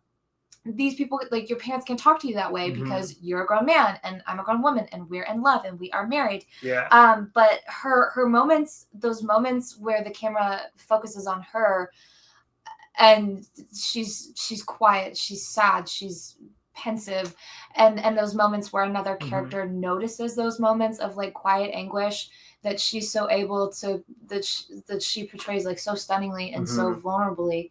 I really enjoyed that. I was like, wow, I love you when you speak, but you're so amazing when you're quiet. I'm glad that you mentioned this is like a fairy tale story in a way. It's not something that initially stuck out to me, but I actually just the other day watched a really great video essay about this movie from the video essayist Broe Deschanel on YouTube.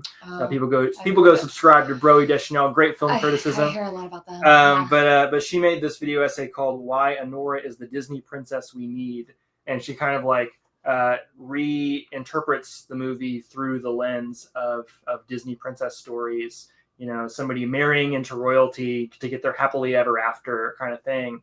And there's also the interesting bit of background with Sean Baker's other movie, The Florida Project, which takes place just on the outskirts of Disney World, and ends with those like very impoverished characters having this fantasy sequence where they escape to Disney World and have the best time.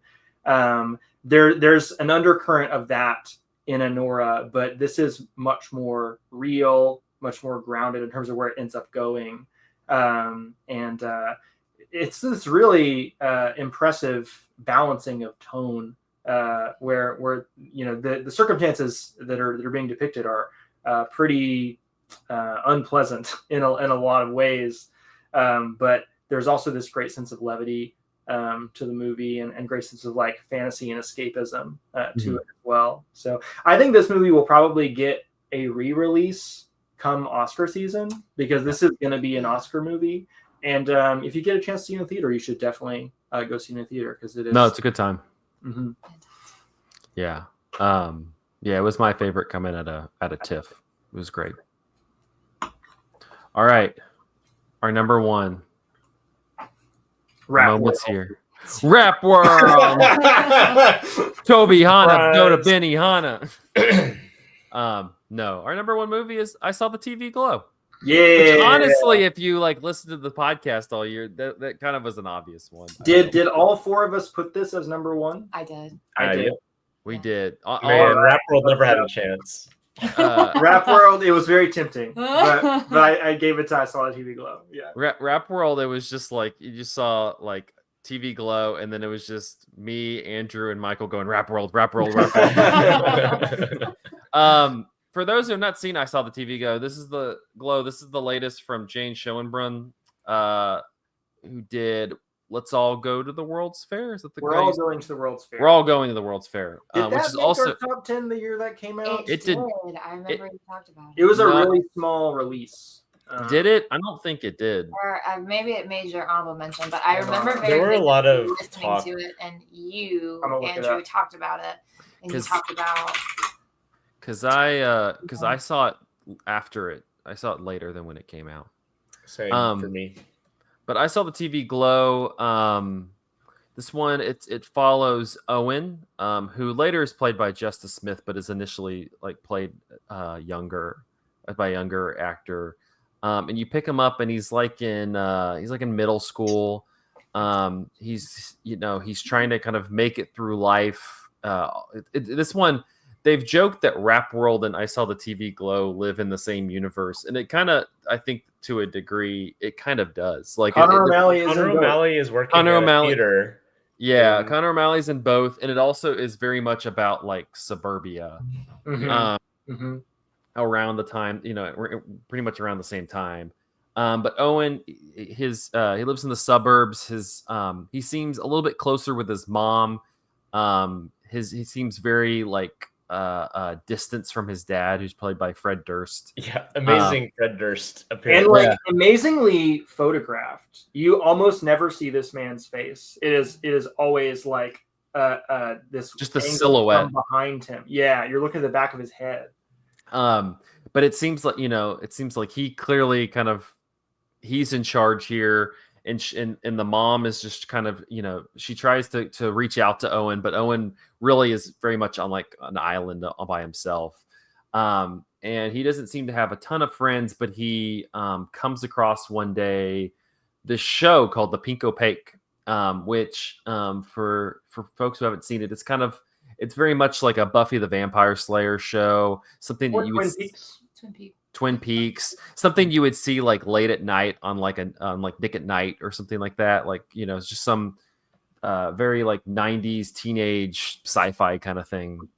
And he becomes obsessed with the show, but he's never seen an episode, and he runs into Maddie. Maddie, who is a couple grades older than him. She's played by Bridget Lundy Payne. And Maddie watches the show every week. He comes across it because he sees it on TV a little bit. But he finds her. She's reading like this episode guide to the show, and they kind of like connect a little bit on that level. And she invites him over, saying, "Yeah, a friend and I watch this every Saturday night or whatever. I forgot what night it is, but we watch it every night. It comes on at 10:30, which Owen's unable to watch it because it's past his bedtime." And so he makes up this lie to his mother that he's going to stay at this friend's house, and she drops him off, and he walks over to Maddie's house and gets to experience the Pink Opaque for the first time, and it completely just like opens this world to him. He just becomes enthralled with this TV show, and because he like can't go to her house every night, they start this kind of like relationship where she like leaves these videotapes, these VHS tapes for him, and he catches up on like every episode of the show. And so he's just very like obsessed with this, and it picks up a little bit later. He's like goes through high school, and he kind of picks up the relationship again with Maddie. But at that point, like the show is continuing to become like much more prominent in both of their lives. And Owen's also going through a lot of transitions in his own life where he's not necessarily, I wouldn't say he's necessarily questioning things, but he feels that he is on that there's something within him that doesn't feel like it links up with what he feels like he's supposed to be, but he doesn't really have like the language or the definitions to really explain what's going on, and reference point. Yeah, right. Like the closest he has is the TV show. He just feels as though he identifies with this female character.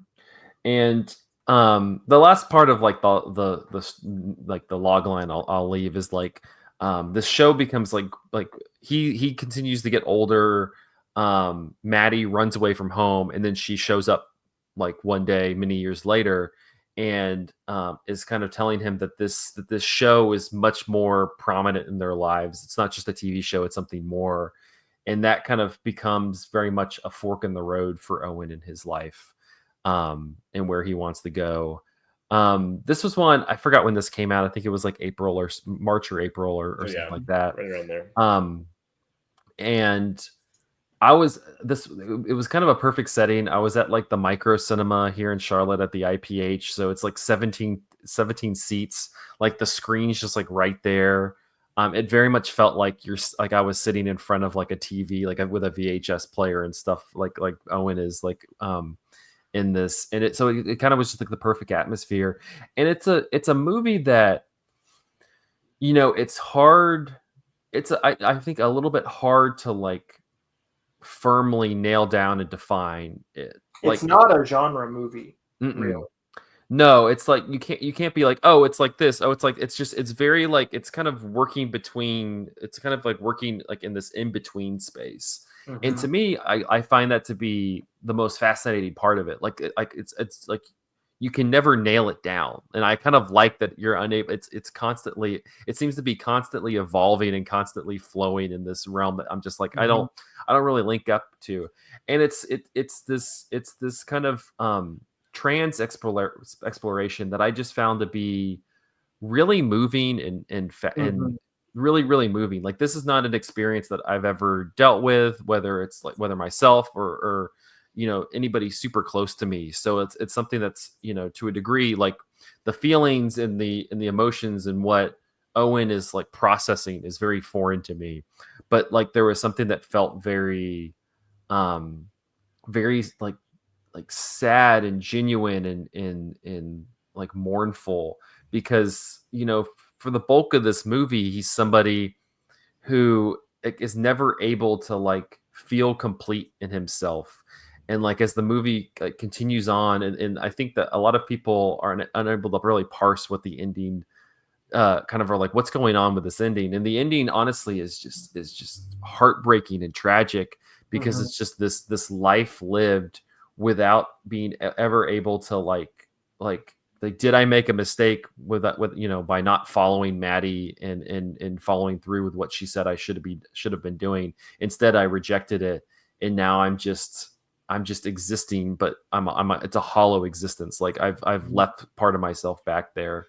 And I just found that to be just really haunting and moving and bittersweet. And I think that Jane Schoenbrunn, like they're able to really capture that both in this movie and in World's Fair in a way that feels much more sincere and much more pointed than a lot of filmmaking, a lot of contemporary filmmaking. And this one continues to leave me very like it's a very fuzzy movie, but in like I think in the best way. But I'll turn it over to everybody else. I think people talked about it being like David Lynch, and I think if you started watching the movie, you would be a little bit confused by that comparison at first. But that ending specifically that you're talking about, Zach, is very, very Lynchian.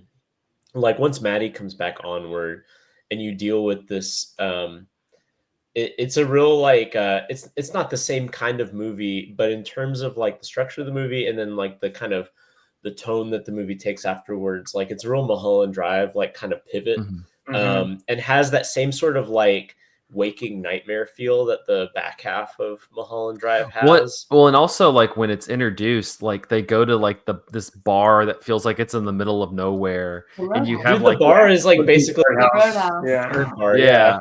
And you have like Phoebe Bridgers performing and such. Like it's this very like almost like out of body experience to a degree.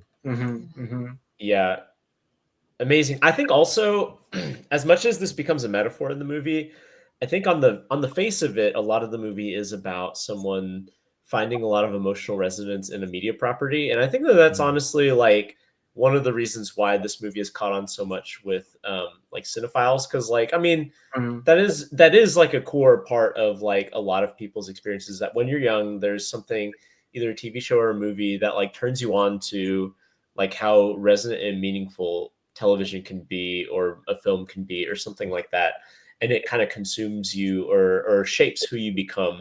I think we can all like point to either TV shows or movies that have that. And this has like the added thing of like being in like a pre like digital distribution universe where there's a scarcity around like how you have access to that really meaningful piece of media, and it becomes really part of the meaning is its scarcity. And I remember those days, and I thought this movie, in addition to all the other stuff people have talked about, is just a really evocative but also really like emotionally true evocation of like what that felt like, you know, where there's this thing that's like you realize like, wow, this is like deeply meaningful to me, but you can't get on message boards or you can't get on social media or Letterboxd or whatever to talk about it with people. You instead have to just like let it live inside of you.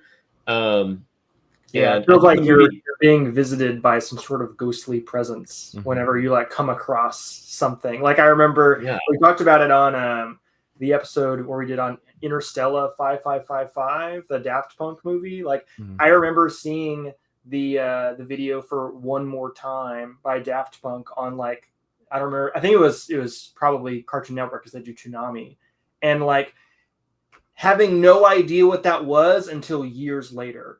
But like a core memory is seeing that, right? Like that's not the media landscape we live anymore. Yeah. I think that this movie, the people that I've spoken to about it, like the real tenderness and reverence that they give this film, it's so necessary and important to them that it's become a part of them. And I really, Zach, you kind of touched on this, like film as an art medium. It's a way for us to, understand perspectives. It's exercise in empathy. And it's really necessary for that because, like you said, I agree. I have never experienced these sort of feelings inside of me, and to watch that person, to watch Owen struggle with the complexities of these emotions and have no one to confide in them and no one to rely on to sort of help them through it, or maybe they did and they just couldn't open that up. It's so painful to watch, and it's sort of it really broke my heart by the end of it that there are people around us in our lives, close to us, dear to our hearts, that are perhaps feeling that way and so afraid to break out of that. It stays with you, that feel. It almost, I don't know, maybe this sounds crazy, but there's like a little bit of a guilty feeling, like I don't ever want anyone to feel that trapped. It's so heartbreaking. At the time period the movie takes place in, part of what's difficult about that feeling is you don't have reference points for it, right? They don't understand what they're feeling. But now, like this movie coming out in 2024, we live in a society that is incredibly like actively hostile towards trans people, right? So like I don't want to pull the like this movie is great because the movie is important card, but I think that movie, in addition to being great, is also really important.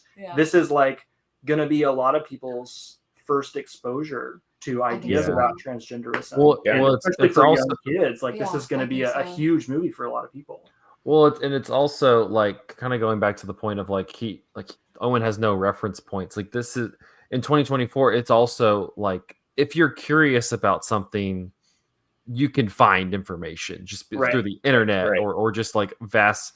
You can find information you want and what you don't want. Kind of, you can find so much. And like this is why, kind of going back to the point we made in Rap World, like this is somebody like in suburbia. Like you kind of get it, and you look at like Owen's home life, and you look at Owen's kind of like school existence to a degree. Like there's no really Owen had zero shot because there's no doors being opened up to anything that could like help explain this to him until Maddie comes back. other than Maddie coming back in like the pink opaque, and the pink opaque is just like it's vague. It's just like I'm feeling something, and I'm feeling connection to these characters, but I can't like. There's no verbalization of it. There's like there's a shot, I believe it's near the end of the movie, but it's become kind of like a meme for the movie, where you see written on the sidewalk, "There's still time," and I think that that's like a kind of fundamental thing about like the movie itself is almost pleading with you, because like what happens to the protagonist is that the protagonist doesn't realize, you know, the whatever dysphoria the movie does. I think most people would say there's like a trans thing going on here, but the movie is like pointedly vague about like what specifically is going on. But like whatever like kind of dysphoria or gender questioning that the protagonist is going through, they only realize that once they're an adult. Like they're only presented with the alternative once there's an adult. And I think the idea is that like even if you didn't hear about it at like the stage at which like you could have, you know, shifted your identity in a way that maybe retroactively seems cleaner, you know, started your adult life as like a, you know, presenting a different way, like there's still time, even, you know, later on in life. And I think that that's like a really, just like a very earnest and a very, you know, it's almost powerful. Like a desperate and powerful message. You know, like you may not have understood what transness was or what it meant to be non-binary, or, you know, question gender presentation when you were a child, or even in your early adulthood. But here it is now, and there's still time. And I think that's really, you know, sincere and powerful, like you said. And Zach, you were saying that it's a very heartbreaking ending, and it is, because you're watching someone in the throes of like absolute anguish and agony, but it's also kind of an optimistic and uplifting film too, because it is sort of extending a hand to the audience and, you know, offering them the invitation to think about some of this stuff, and seek fulfillment if that's what they desire, right? Yeah, I think overall it is, but that ending, it like between like when he's just shrieking and everybody has like their heads down, and it's kind of terrifying. I don't like terrifying. Terrifying in a very Lynchian way. And then like the opening of the chest, and then like him walking through that place and like apologizing to everybody. And it just like just that whole like it's so well, and sad. there's also like in front of that, he returns to the pink opaque for the first time in whatever, it's not like a streaming service, and he finds that like with his adult eyes it's not meaningful anymore. It just looks cheap and it looks like childish, and he loses, like as he's trying to like weigh through like should I go back to like should I do what Maddie's talking about, like he tries to find meaning again in the thing that used to give him meaning and was kind of his lifeboat as a child, and it's not there anymore. Missed it. I also want to say about this movie, Zach, you were talking about it being this kind of like very nebulous experience that just kind of like flows from one thing to the next. I think the cinematography of this movie is incredible. It's amazing. It has this beautiful, like slow, patient, hypnotic quality to it. And it is not slow cinema. Like I Saw the TV Glow is not by any stretch like capital S, capital C slow cinema, but it is like able to kind of evoke the same kind of like hypnotic state that slow cinema attempts to, by just kind of the way that the camera is sort of floating slowly through spaces. Like I love the sequences of this movie that are just like following a character through a high school hallway in a way that is kind of reminiscent of like Gus Van Sant's Elephant, which is, you know, more of a like overtly slow cinema movie. And the whole movie just kind of like, when I think back on it, has this vaguely like pink purple haze. You're just like it just feels like this ethereal thing. It's a beautiful thing. There's the scene like midway through the movie, or a little bit past midway, where Maddie's giving her big monologue, and it's under this the parachute things that you would use in like gym class. It's like a blow up planetarium. Yeah, you and can like look and see the stars. and like the monologue itself is incredible, but also how they shoot it is it's like one shot, and you have like stuff being projected on her face while she's doing it, and the monologue like makes various levels of sense as you're going through it, and you just kind of go with it as if you're in sort of a dream state, and that feels like what the movie is trying to evoke. I do also want to say, like, we talked a lot about like the different characters. Like Justice Smith is giving an incredible, just an insane performance in this. So good, and he's somebody who has popped up in like random kind of blockbustery movies. Like he's been in Pikachu. He's in a Detective Pikachu. He was in the Dungeons and Dragons movie. He's like popped up and stuff. He's easily the Warriors. I like that movie a lot. Yeah, this is the best I've seen him. He the movie doesn't really work if he doesn't nail the performance like he does. Bridget Lindy Payne also as Maddie, I think, is fantastic. The like you get a couple scenes, and I've seen this actress a bunch lately who plays the mother. It's Danielle Deadweiler. Also, she's also like the cop in Carry On. But she kind of that's where I saw her before. Okay, I was watching that movie. I was like, where have I seen this person before? She's given just like a handful of scenes, but she's able to sell them really well. And then you have Helena Howard and I think it's Lindsay Jordan, as like the characters in the Pink Opaque. And they really sell that this is like a Buffy style, like Lynchian 90s teen show. I think it's great. I think they even use the Buffy font for like the credits, don't they? There's some fun. There's also a few like actor cameos from Buffy as well. There's like some really good specifically Buffy Easter eggs in this movie. Oh, that's cool. I didn't realize that. Yeah, the lady who plays Tara in Buffy the Vampire Slayer shows up. But yeah, anything else on TV Glow? It's streaming on Max, so if you have not seen it, please go over there and see it. Yeah, I think that I want to echo something you said, Zach, about this movie just being really moving. You know, as I was putting together my list, and as we've discussed many times, very tempted to put Rap World as my number one movie of the year. And I do think that Rap World is an incredible piece of cinema, but I don't think I was moved by any movie I saw this year more than I saw at TV Glow. It was really powerful stuff. Yeah, after I saw it in theaters in like April, I was like, this is probably going to... I immediately was like, this is going to be like a top 3 movie for me. Yeah. Well, cool. Well, at this point, we usually wrap up. We'll make it quick. You know, we're sitting at over 2 hours now. But go around if there's like 2 or 3 movies that you just want to mention as, hey, like these were on my list, but I didn't make the cut for the top 10. Michael, you want to kick us off?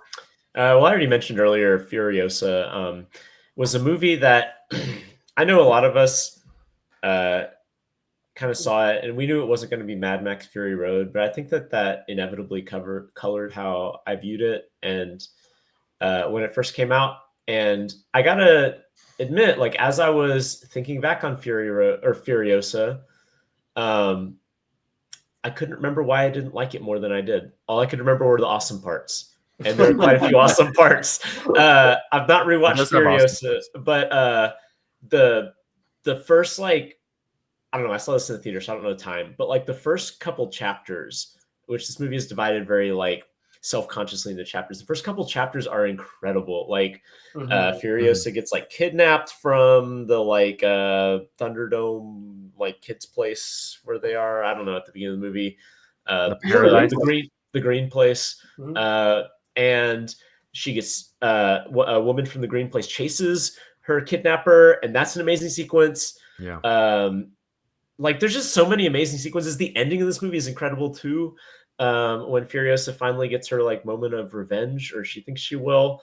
Hemsworth is amazing in this movie. He's so funny. He's really good in this movie. Like it would have been really easy. And there are like elements of this movie that are just like, you remember that thing from from Fury Road? Well, what if it was in a slightly different position or something like that? There's like elements of that to this movie, but like there's enough elements of this movie that are just completely new.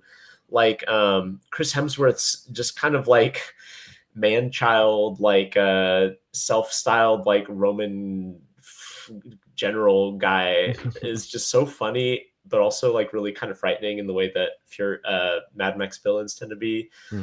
Anyway, good movie.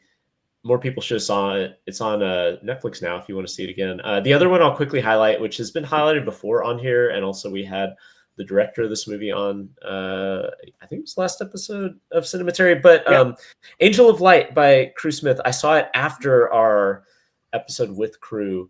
So this is like a, hyper indie movie about basically a faith healer and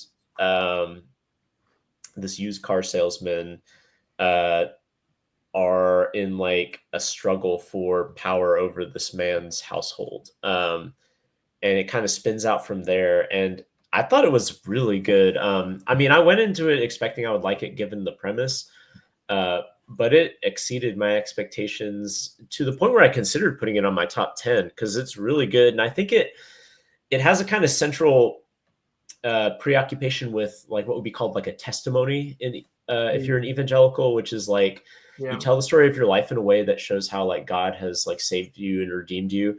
And it does like this really interesting thing of like basically showing how evangelicalism like commodifies that and turns it into like a reproduction of trauma in ways that can be sold. And manipulate people.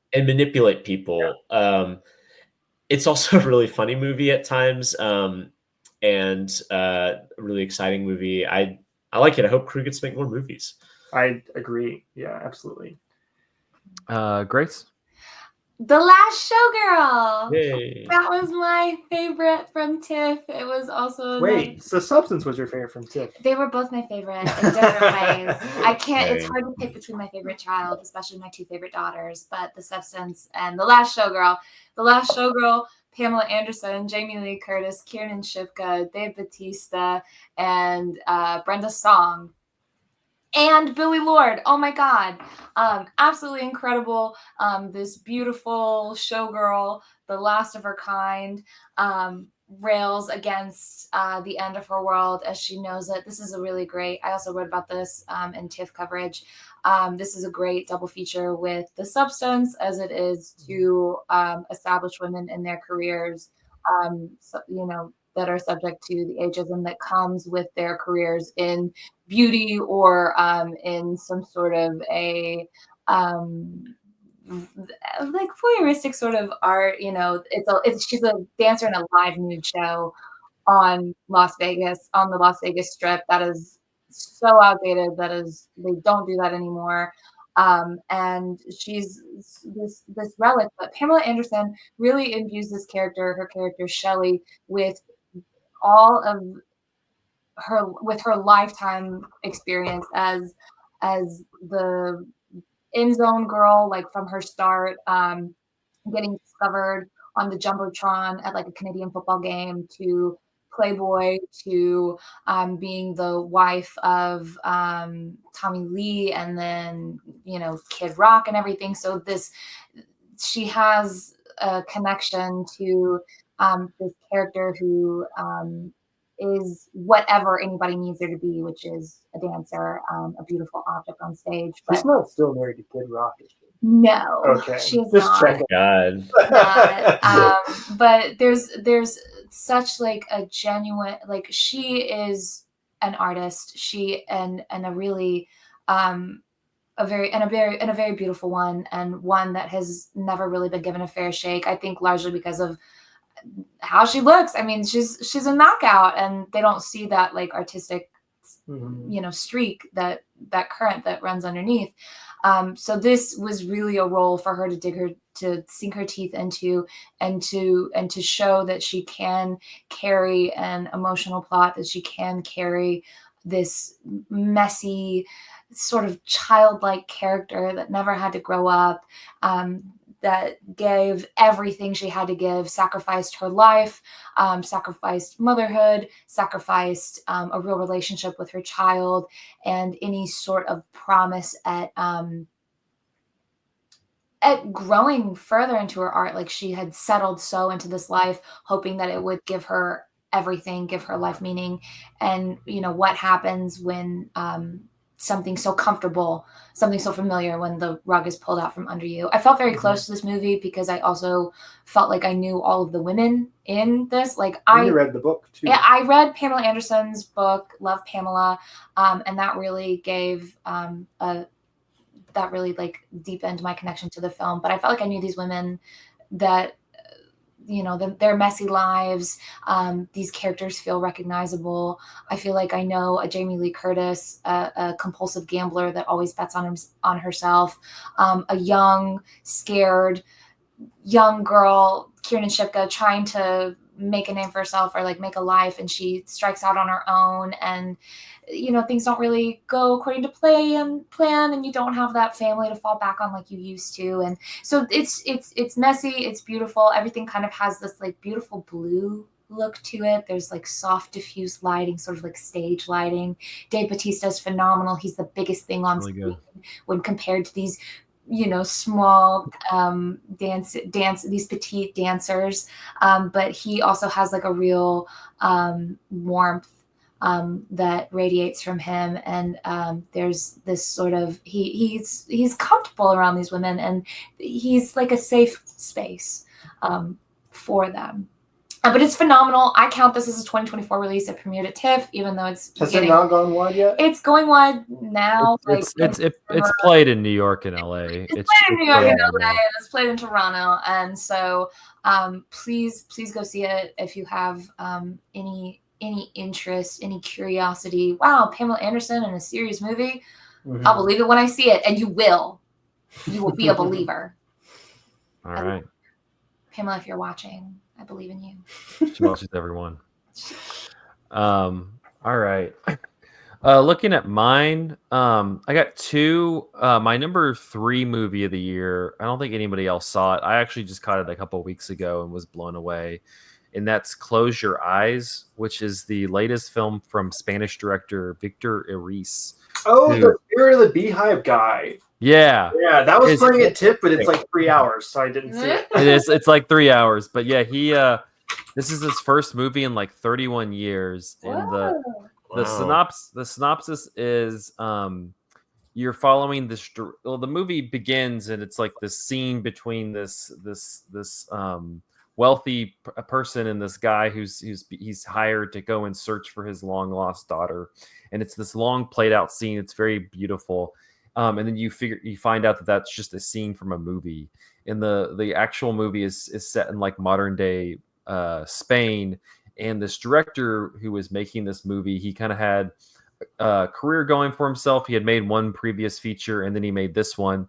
But during this movie, it was cut off. The production was cut off halfway through because the lead actor and his best friend just disappears. They don't know if he's died. They don't know if he's been he got picked up by like people who were out for him. They don't know what happened. He just disappeared without a trace, and they were unable to really like bring the movie back together. And so it's this kind of, in this world, like this famous lost movie that never really happened. And it has this cold case related to it. And so the director picks it up in modern day. He's going to Madrid because he's going to appear in like one of those like true crime, cold case mysteries kind of programs. And they're looking at the case of this actor.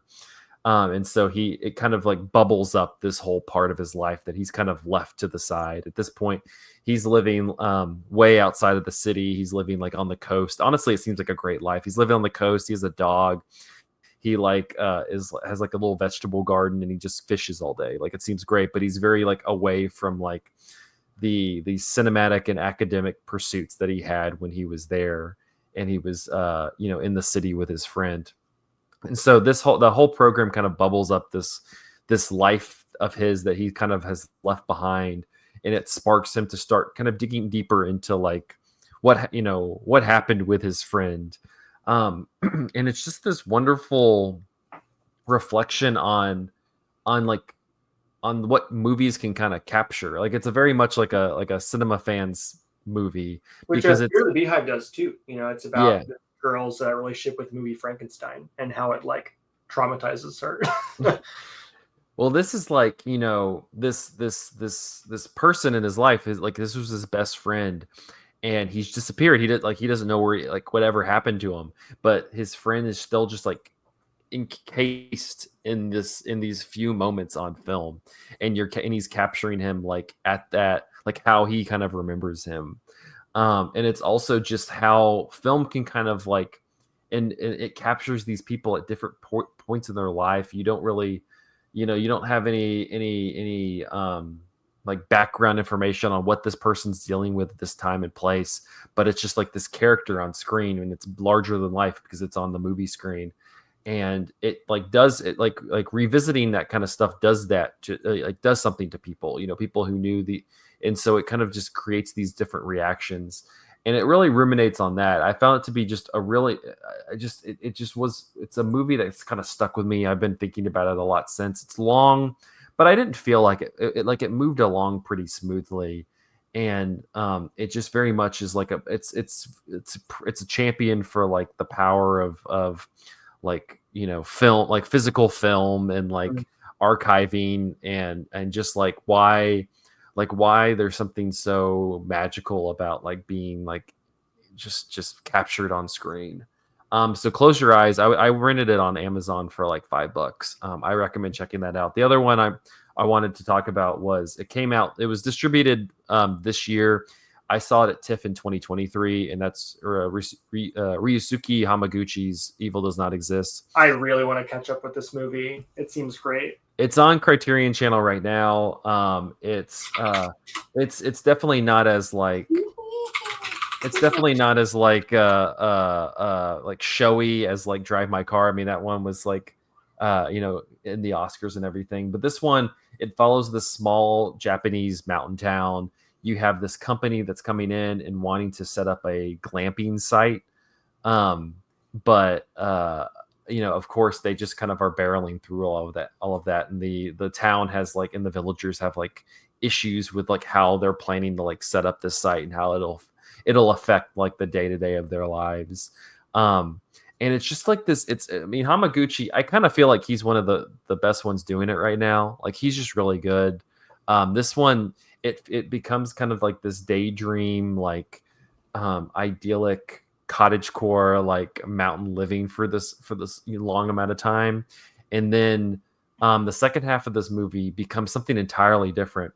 And I can say, I feel pretty certain that like you won't have the ending of this movie will elicit a reaction from you more than most movies this year. It's a very strange, out of place ending that I think works, but it catches you completely off guard.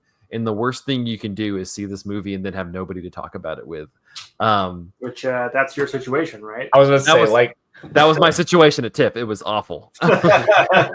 But I really like it. If you enjoy Hamaguchi, I think you'll enjoy this as well.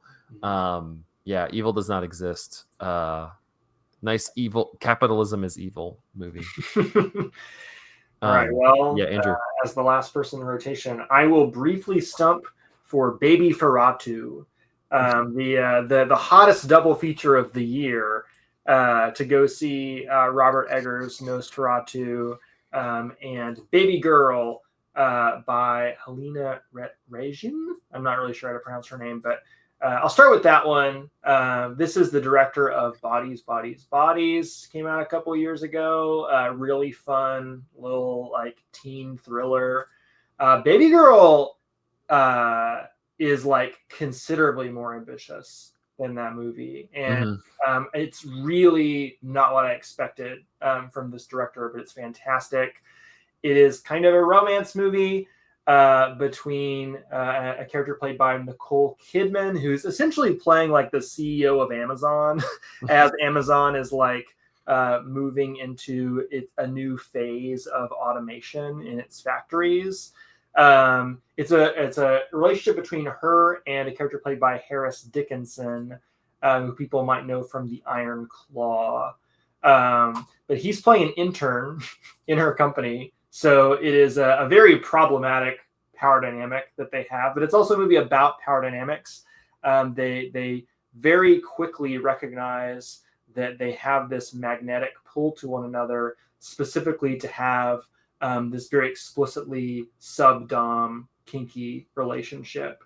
And it is a much more thoughtful and interesting movie about kink than most other movies that have hit the mainstream.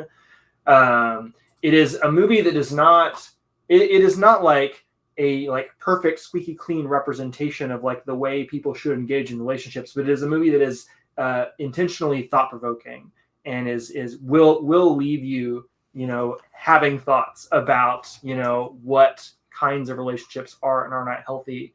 And the movie is also shot and edited in a really ambitious way. It has this kind of like hyper fragmented construction to it.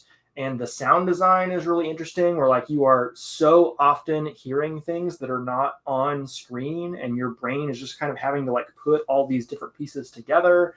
Nicole Kidman gives an incredible performance. She, is always great, but I think that she tends to choose her projects pretty well. She chooses very interesting projects, and this is one that really harkens back to her work with Stanley Kubrick and Eyes Wide Shut. It feels like kind of a response to or an extrapolation from Eyes Wide Shut in a way. So if you like a Nicole Kidman movie, if you like Eyes Wide Shut, you got to watch Baby Girl. It's fantastic. And the other half of the double feature, Robert Eggers' Nosferatu, probably needs a little bit less explanation because it's an adaptation of Nosferatu. This movie has been made a lot of times.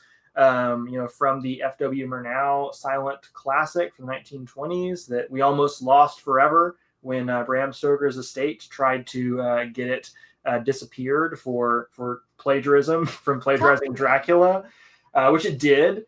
100% did, but they were in the wrong. They were in the wrong. The art world has benefited from that legal injustice. So yeah, there's the Murnau version, there's the Herzog version in the 70s, which might be my favorite version of the story, to be honest. But there's also the new Robert Eggers movie, in addition to a whole host of movies called Dracula that you could also call Nosferatu movies if you wanted to. But Robert Eggers has a really personal connection to this movie. He's been wanting to make it basically his entire life. He put on a stage production of Nosferatu when he was in high school. He really wanted to make it immediately after his success from The Witch, but then realized that he did not quite have the budget that he would need to make it in the way that he wanted to make it. So he waited until now when he had a much more weight to throw around in the industry. And it really shows. This is a kind of a high gloss, high production value, big, bold, gothic romance movie in a way that we don't get a lot of. We get a lot of horror movies, and this is a horror movie, but it's also kind of a gothic romance. I've been kind of on a gothic romance kick, to be honest, because Michael and I recently read the novel Rebecca by Daphne du Maurier, and I've been mainlining gothic romance movies since reading that. And this is a really interesting one. Robert Eggers mostly hymns pretty close to the plot beats of the original, but he does make some interesting choices in the way that he depicts the sexual relationship between the character Ellen, played by Lily Rose Depp, in an incredible performance. I will talk more about her in a moment. Her relationship with the titular Nosferatu, Count Orlok, played here by Bill Skarsgård. Very big transformation for Bill Skarsgård. Did not recognize him even for a second. And I've seen this movie twice now. But he's doing like a really low-pitched voice. He speaks very slowly. It has this like resonance to it that kind of makes you shudder. But Lily Rose Depp is really the star here. She is doing a lot of acting with her neck. There's just so much like neck vein pulsating in this movie. And she also has a lot of convulsions, a lot of shaking. She has a great couple of possession scenes. And I have never really, I don't think I've seen her in a movie before. And if I haven't been like impressed enough to notice her in a movie before. But she is like, unignorable in this movie as just like a fantastic performer. This movie has been fairly polarizing in film spaces. Letterboxd, I think, has been a little snotty about it, to be honest. I think people want it to I don't know, to one up the Herzog version or something like that. It's doing its own thing. I don't think we have to put these movies in competition with one another. There are things that the silent version does best. There are things that the Herzog version does best. There are things that the Eggers version does best. They're all different, all equally worth your while, I think. And I'm really glad that Robert Eggers finally got a chance to make this movie. Yeah. And that it turned out as good as it did, because I think it rocks. A really, really fun time at the movies, in my opinion. Yeah. Yeah. Awesome. Well, it's been 2 hours and 40 minutes. We've been one Close Your Eyes movie of. You could have watched Close Your Eyes. You could have watched Close Your Eyes. No, listen, you could have watched Rap World multiple times. You could have watched Rap World like 3 times. Yeah. But all right. Well, that will wrap up this episode of Cinematary. You can find us on Instagram and Letterboxd at instagram.com/ handle at Cinematary and Letterboxd at letterboxd.com/Cinematary. If you would like to support the show, we're still taking support, even though we have as we announced, we have a few episodes left. Thank you so much. We'll be incorporating some Patreon picks in the new format. If anything, we might be incorporating more. Who knows? So but thank you. Money. Thank you to our patrons, Cam, Ron Hayes, Tanner Huskins, Teresa Marthathi, and Tyler Chandler. We appreciate your patronage and your willingness and patience for you to recommend movies for us that we then shit on. We will be back with episode 492. Like I said, keep a lookout for updates on what we're going to be doing, and circle your calendar for one of the first 2 weeks of May for 500th episode. Until then, thank you all for listening, and we will see you in the next episode. Bye.